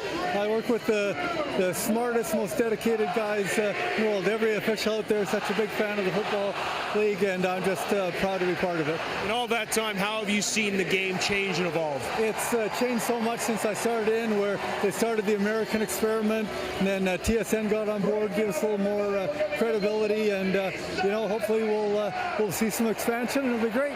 How many more games do you think you have in you? We'll have to ask Darren Hackwood on that one, but I'm hoping I've got a lot more games in me as long as I can stay healthy.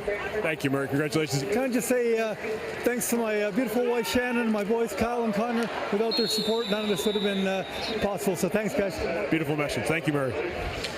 Officials, by the way, all have full-time jobs, so this is squeezed into other employment, a lot of travel, a lot of lousy weather, too, late here. Receiver. Montreal, number 24. It's a 10-yard penalty. First down, Hamilton. And the wear and tear, too. Yeah, Correction. Second down. Second down. These guys certainly put in their time training to be running around down there on the turf, keeping up with a fast-paced game. And congratulations to Murray Clark, one of the all-around good guys of the Canadian Football League.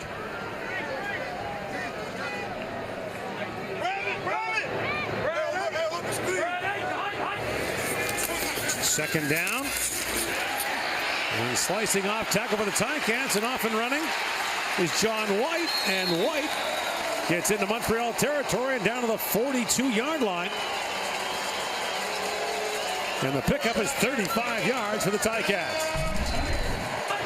Well, we talked about John White's injuries, lower body, knee, Achilles, serious injuries, but you watch John White run, and he certainly doesn't look like a guy who's lost a step at all. He's only 27 years old, too. You forget that. Been around a while.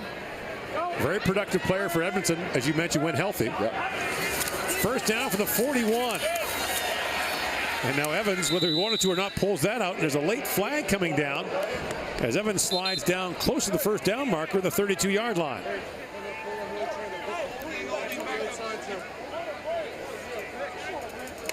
And holding against Hamilton will bring this back. You'd venture to say that one of the biggest changes Hamilton, number 58. It's a 10-yard penalty. Remains first down. in Murray Clark's time and the other officials' time in the league has been the idea of protecting the players. Yeah, certainly player safety has moved to the forefront as a consideration in terms of CFL rules. So now 1st and 20 again for the Ticats from the Montreal 51-yard line.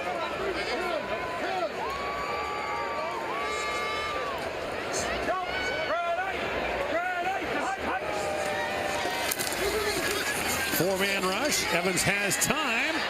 Had time, and John Bowman slows him up. He gets away. Flags are down.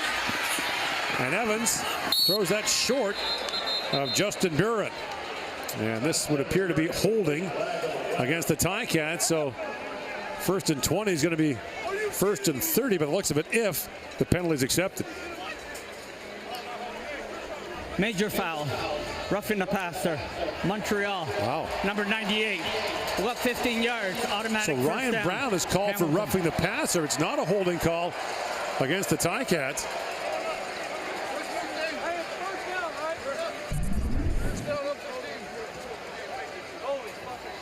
Keep an eye on number 98, Ryan Brown. Didn't make the tackle, but definitely a head-to-head. Well, no, a head-to-shoulder. I don't know about that. Tackle, but you'd see perhaps from the official's angle. You know, I mean, we have the benefit of slow motion. They don't. So 1st down now for the Ticats from the 36. They give to White. And White gets close to 10 yards, down to the 26, 27-yard line. Mark him down at the 27, be a yard short of a 1st down.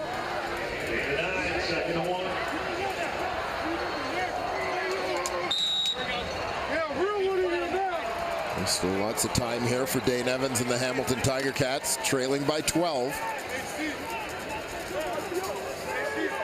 Hamilton has won the last 3 meetings between these two teams, including 33-0 the last time they played here last year. Here's White again on a play fake. Evans brought down by Mwamba, and this will be a close call as he needed the 26-yard line. And they'll mark him down at the 27, so it's 3rd and a yard for Hamilton. And the short yardage team comes on for the Ticats. Among those who comes on is defensive tackle Nikita Whitlock, who plays the tight end position in this formation, reports in as an eligible receiver. Yeah, Whitlock is a guy who spent some time in the National Football League with the New York Giants as a fullback. Number 49 on the left side of your screen, Evans. Should have enough.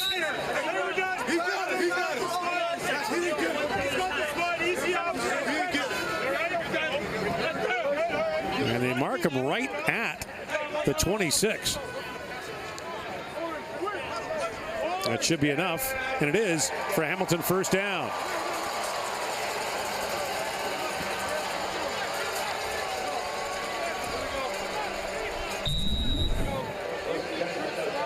Not the conventional way to do it. So first down, Ticats, just inside the 26.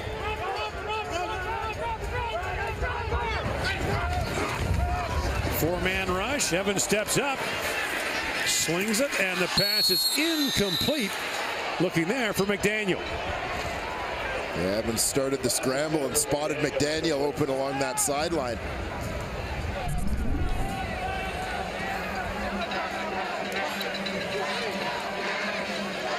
Daniel working to the flat. Turns that into a wheel as Evans starts his scramble. A tough throw to grab, comes in a little bit low. Second down, Ticats from the 26. And a four-man rush. Evans throws towards the end zone. The pass is caught. Touchdown. Mike Jones. The back shoulder catch. And Jones has his 3rd touchdown reception of the year. Now a 6-point lead for the Alouettes. And the Ticats will kick for 1. I love the way Dane Evans stood in here, took a hit to make a play. He gets dropped. He probably didn't see this ball caught by Mike Jones. But put it on the spot for his receiver. Jones' first touchdown catch since he had 2 against BC back in late September.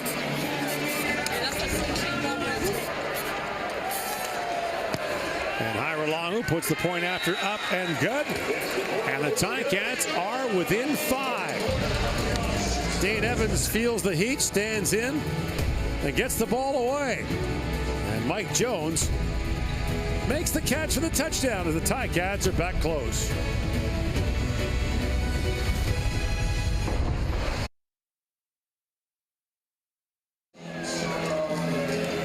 Mike Jones, the last man standing in this Hamilton receiving corps, with Luke Tasker getting the week off. He's it. And he's making the most of it. Take a look from Kim Murphy ref cam.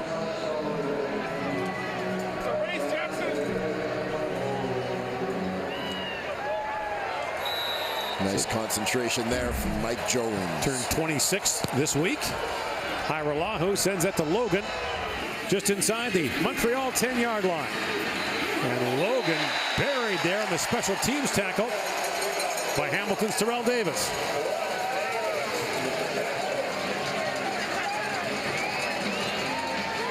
So the Alouettes will start at their 23-yard line with now a 5-point lead and 10 minutes to go in the 4th quarter.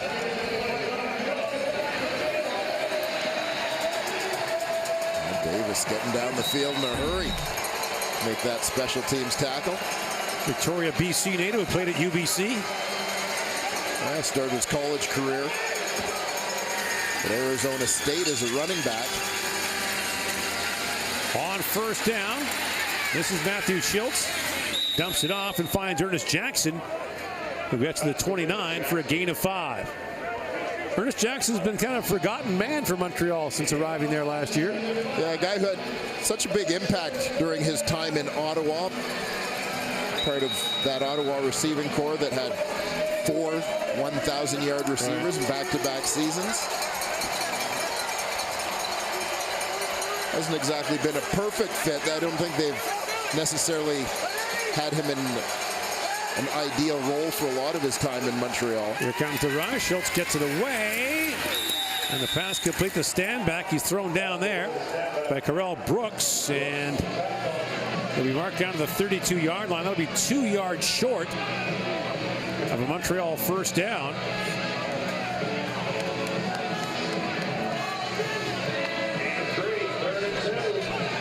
And Schultz looks to the sidelines, but the punting unit is coming on for Montreal. Yeah, given the field position and the fact that it is more than a yard that they need, not going to gamble here.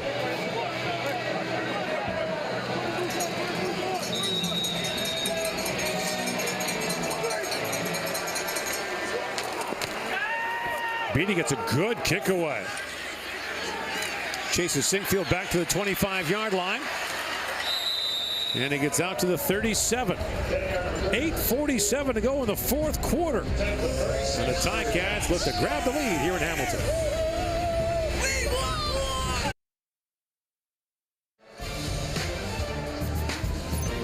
Raptors basketball back. Tangerine Raptors basketball as the Raptors taking on the Sacramento Kings. Starts at 9:30 Eastern, 6:30 Pacific.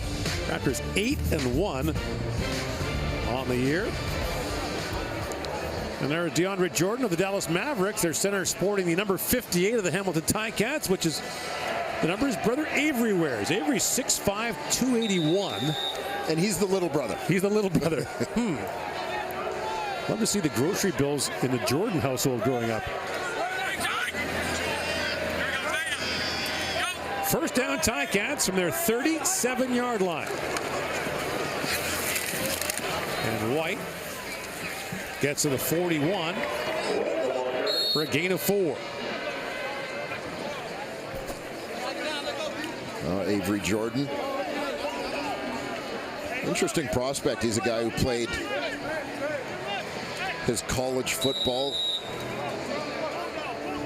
at New Mexico, which was very much a run-oriented offense. He's also interesting, Dwayne, in that he's 280 pounds.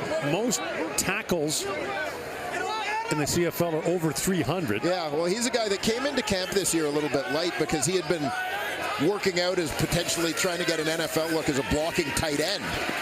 There's a pass complete to Jones, gets away from the tackle, and Jones pushed out of bounds by Brandon Dozier at the 41-yard line. And the Ticats are in business as Mike Jones strikes again for a gain of 28 yards.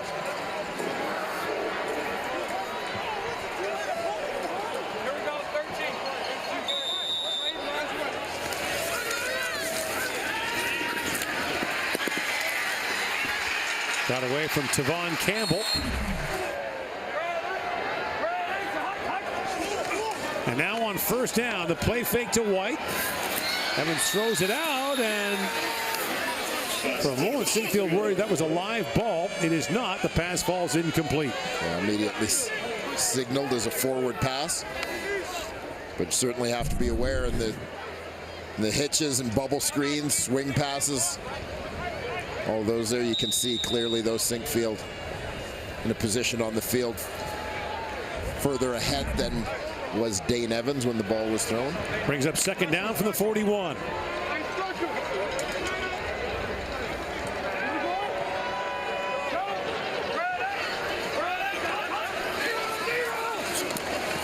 Evans fires, the pass is picked up. Intercepted by Greg Reed, and Reed has a convoy up the sidelines, pushed out of bounds at the 46-yard line. Another crucial turnover by the Hamilton Ticats. That's their 4th of the football game. looking to take the lead. The Ticats turn the ball over. Montreal ball on the CFL on TSN.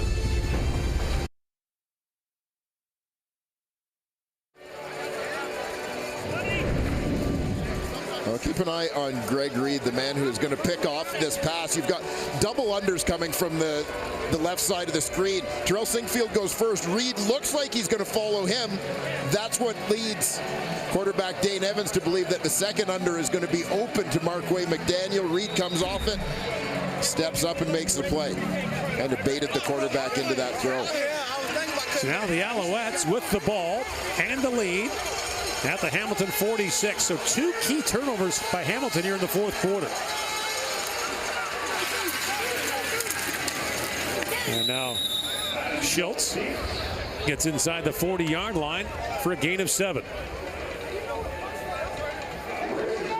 Matthew Schultz had thrown 25 passes coming in on the year. 1 touchdown, 2 interceptions. It has been a revolving door at quarterback for the Alouettes for much of the season. Don't forget Drew Willie was there as well. For much of the last 5 seasons. Right. Schultz swings it out. The pass is short for Jackson. Brings up 2nd and 4. And now a field goal try for Boris Beatty. 3rd and 4, rather. So a chance now on the field goal try to make it an 8-point lead. So this attempt will come from about 47. Terrell Sinkfield waits in the end zone for the possible return. Frankie Williams says, no, they're going punt. They're going to punt here. That's interesting. Sent the holder off, and now Beatty trying to pin them inside the 10. Sinkfield lets it roll. A no yards flag comes down. That'll tack on 5 here, but the Ticats will be hemmed in deep. Found a lower price on tires? We'll match it, guaranteed.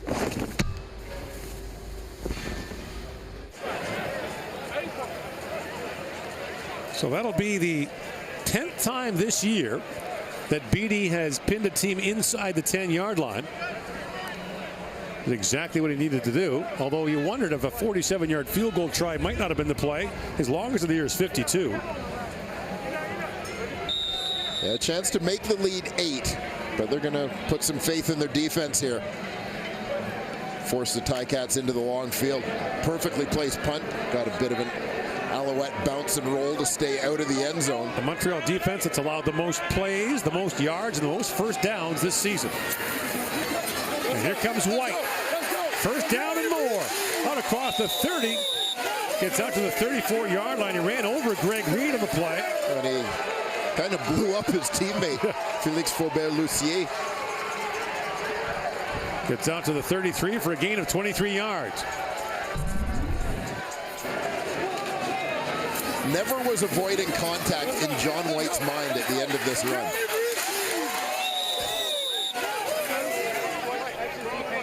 Watch his teammate, Faubert-Lucier, kind of explode out of the pile. First down from the 34-yard line. Evans up and heaving, and the pass is incomplete for Mike Jones. Let's go to Matthew Chinetti with the always voluble Simone Lawrence. Yeah, you're not kidding, Gord. Simone Lawrence just ran away before our interview to jack up his teammates. Simone, you might be in pads, you're not playing, but it looks like you're ready to get the playoffs started right now. Hell yeah, it's playoff time, man. And in the Hammer, we get a playoff game at Hamilton. The fans are still here supporting us. They're rowdy. November 11th, we're having a blackout game. Everybody's wearing all black, and we're just going to have fun with this. What's preparation going to look like this week for the BC Lions? What's Jared Glanville going to have you guys do? I mean, I don't want to tell Matt all my secrets because Matt usually tells everybody all my secrets if I tell him, so I won't say nothing to him. So, Coach G's just going to have us prepare. BC's not the same team! He's a monster! Obviously excited behind you. Delvin Breaux is here. He's going to be back. How big is it to get Delvin back and help you? Oh, Delvin's back. I mean, I talked to him last night. What's up, Delvin? I talked to him last night. He's ready to go. Lock down whoever comes in his way. We know the saying is body bags, but is there any other saying to go along with the 2018 playoff run? Win. Yes, sir. See you next week, Simone. Win. Braylon Addison, a gain of 23 on the play that got Simone Lawrence excited. Well, I'll tell you what, if he ever comes out of his shell, he'll do something. Such a mild-mannered person. And White gets tripped up there after a gain of maybe a yard. So now second down for the Ticats. You got 3:20 and running here in the fourth quarter. And once again, a chance for the Ticats to take the lead. They fumbled a kickoff in the third quarter, threw a pick in the fourth. And the 3-minute warning looming here, but the Ticats with the ball on a second and call it 10.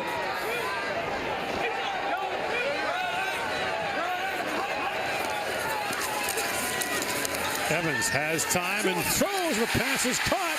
Addison has a first down to the 32-yard line. The Ticats are down 5 and threatening here in the fourth quarter. CFL on TSN returns to Hamilton with the Ticats looking to grab a late lead on the Alouettes.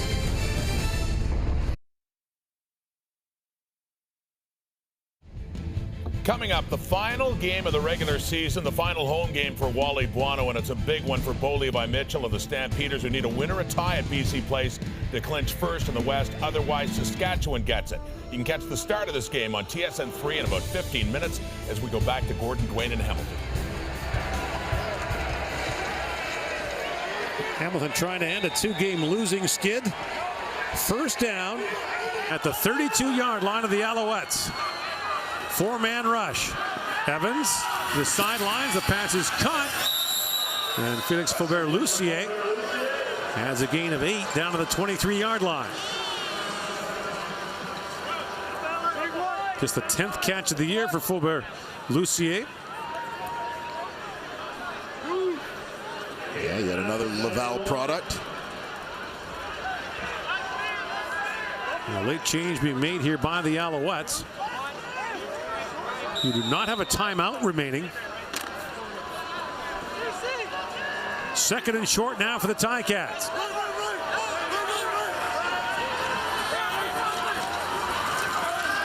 Evans with time, throws for Jones. A flag comes down in the defensive backfield of the Alouettes. Jones is a first down to the 14-yard line.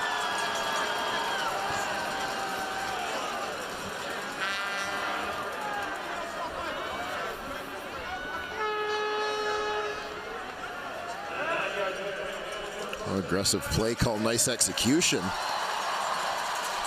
Contact on a receiver. Montreal, number 11. 10-yard penalty, first down, Hamilton. They'll accept the penalty rather than the 8-yard gain.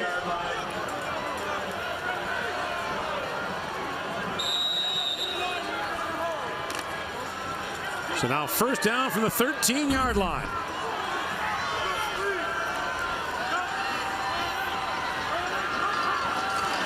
Here comes the rush. Evans throws. The pass incomplete. Was in behind Justin Buren. Brings up second down. Jeremiah Mazzoli looking on as June Jones calls him. Look at the old-fashioned file folder, huh? Old school. It's got the laminated play card, but behind that, manila folder. Yes, sir. So second down. Injured on the play is Greg Reed of the Alouettes. And the Ticats down 5 here and knocking on the door.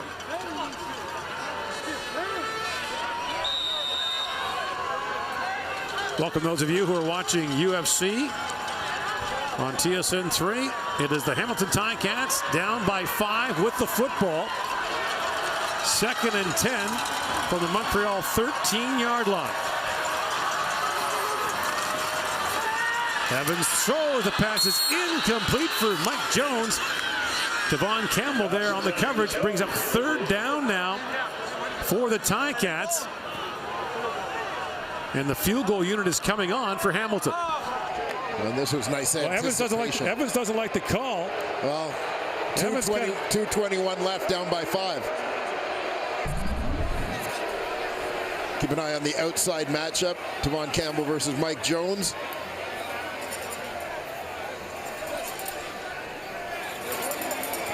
Evans got hit there a couple of times. Well, he took a bit of a shot in the elbow. Unintentional hit. Jesse Joseph got pushed into him. So now the 20-yard field goal try from Hairolahu. And the Ticats now down 2 with 2:18 to go in the fourth quarter.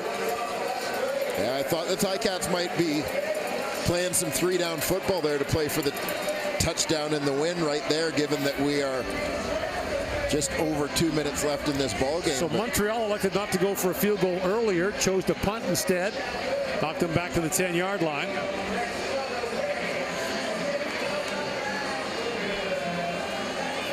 And here's the reaction from Dane Evans when June Jones elected to kick the field goal. Checking his elbow, and I think he's a little surprised. I thought they'd go for it. The Alouettes right now, of course, are going over their hands team with special team coach Mickey Donovan. But you've got 2:18 to go, so if you kick it deep here, get a stop. Pin him, hope for a short field. Point out that Liram Hairolahu is 7 for 7 this season from beyond the 50-yard line. There's not much wind at all. If there is a wind, it's at the back of the Ticats.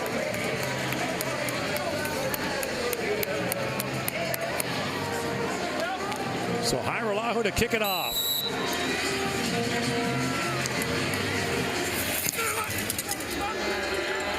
Here's Logan from the 15. Stephen Logan brought down by Richardson at the 36-yard line. And there's 2:12 remaining here in the fourth quarter. So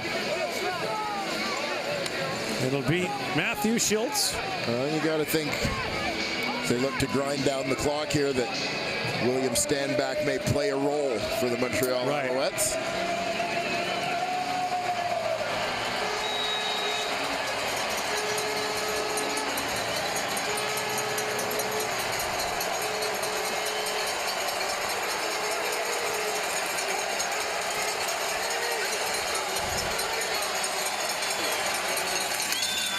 And here is Stanback. And goes out of bounds, which he might not have wanted to do. A penalty flag comes down at the end of that as he gets to the 44-yard line. He might have gotten the knee down in bounds. The official's indication is that he was out of bounds. Major foul, unnecessary roughness. Hamilton, number 5. 15 yards to the end of the play, automatic first down. Adrian Tracy called for unnecessary roughness. Take a look here at the tackle by the Ticat defensive end. And probably from the official's perspective, may look like he was trying to deliver a forearm shiver, but so now the Alouettes have the ball at the Hamilton 51, and instead of just trying to hang on here, a chance for them to get some points. Stanback tries the left side. And gets down to the 45. So as you expected, he's being featured here. With the Alouettes holding the lead, gets a gain of 6, brings up 2nd and 4. A couple of nice runs and timeout. Hamilton. So Hamilton uses its timeout. Hamilton uses its timeout. Ticats will take on the BC Lions next week. We mentioned that these teams face each other in a home-and-home series back in September. They split it. The first meeting went to the Lions 35-32. That late comeback you talked about, the Ticats smoked them here 40-10. Yeah, that was the game where the Ticats may have been a little fired up about the Lions dancing on their logo the day before the game. 2nd and 4 for the Alouettes. Schultz from the shotgun. Looking deep, has a man. The pass is picked off. Intercepted by Courtney Stephen. And Steven goes out of bounds at the 10-yard line. First turnover of the game for the Alouettes. And Courtney Steven has his first interception of the year. And the Ticats have a long way to go with 1:52 remaining. Yeah, big defensive play from one of the more veteran players in the Ticats starting defensive lineup. Courtney Steven playing almost 15 yards off the ball. Nice job ranging from the middle of the field to get out near that sideline to help out on the play. So now, can Dean Evans get them in field goal range? Evans under pressure throws. And the pass is caught by Sean Thomas Erlington. And his teammate Felix Faubert-Lussier trying to push him ahead. Yeah, well, I think he's trying to push him out of bounds as much as forward at that point. And he did.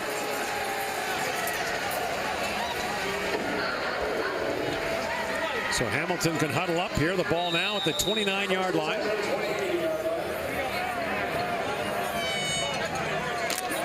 And the clock stopped at 1:42. Again, all valuable reps for the youngster Dane Evans. An opportunity to run that 2-minute offense here. Under pressure from Bowman. He gets away and throws, and the pass is complete. Caught by Sean Thomas Erlington. Again, a first down for the Ticats to the 45-yard line. Now, even if Montreal felt this was not a catch, the Alouettes can't challenge. Neither team has a challenge remaining. And anything at this stage, the command center would look at it. Initiated by the command center. That was a catch, though. First down from the 45-yard line. Lots of time. Evans throws. And Thomas Erlington again steps out of bounds. He's down to the 51-yard line. They probably only need 6 more to be in field goal range. That's the Dane Evans and Sean Thomas Erlington show here in the final 2 minutes for the Tiger Cats. 3 for 3 as they have now made their way into Montreal territory. So first down from the 51 of the Alouettes. Ticats trying to square their record at 9-9 for the regular season.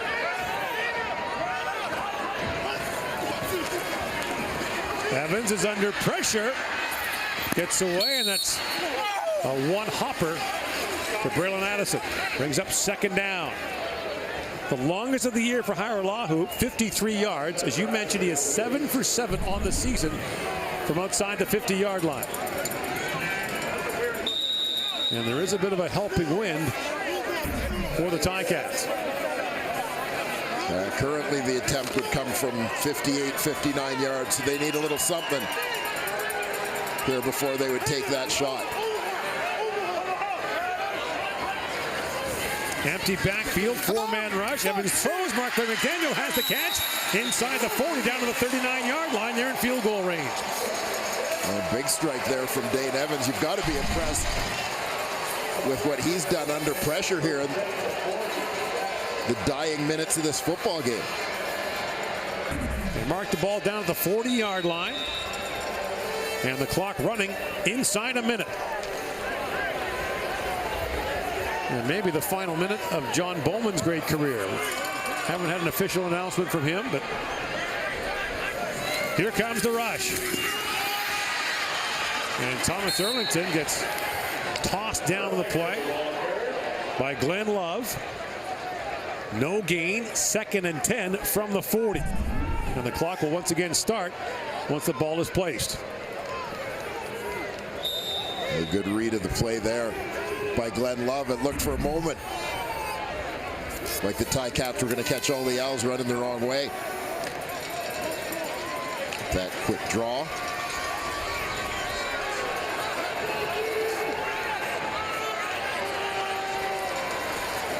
Evans swings it up for Faubert-Lussier. He actually lost a couple of yards of the play out to the 42. So now with 19 seconds to go, the field goal unit will come on. It'll be a 49-yard try for Lirim Hairolahu. He has not missed in his last 5 games. So a 49-yard try. Evans the hold. Actually make it a 48-yard try. Nope, 49. They moved the tee back.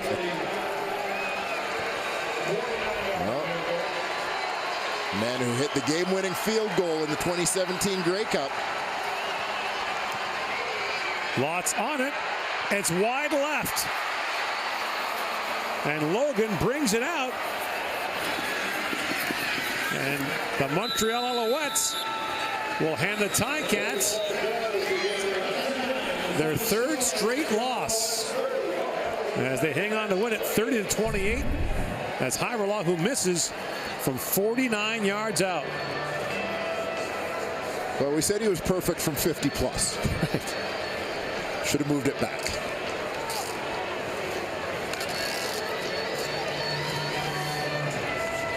And so the Ticats will reload and get ready for the playoff game next week against the BC Lions. Time now for the Nissan Titan Player of the Game, brought to you by the Nissan Titan, the official vehicle of the Canadian Football League. Well, the Montreal Alouettes used 3 different quarterbacks in this football game, but one of them in particular stood out with his production. Antonio Pipkin played about half the game, passing for 217 yards. Contributed 3 touchdowns, couple of touchdown runs, a touchdown pass to Eugene Lewis along the way. And Antonio Pipkin is today's Nissan Titan Player of the Game. Johnny Manziel, by the way, will get credit for the win as he started the game for the Alouettes. The Ticats finished the season at 8-10 on the year.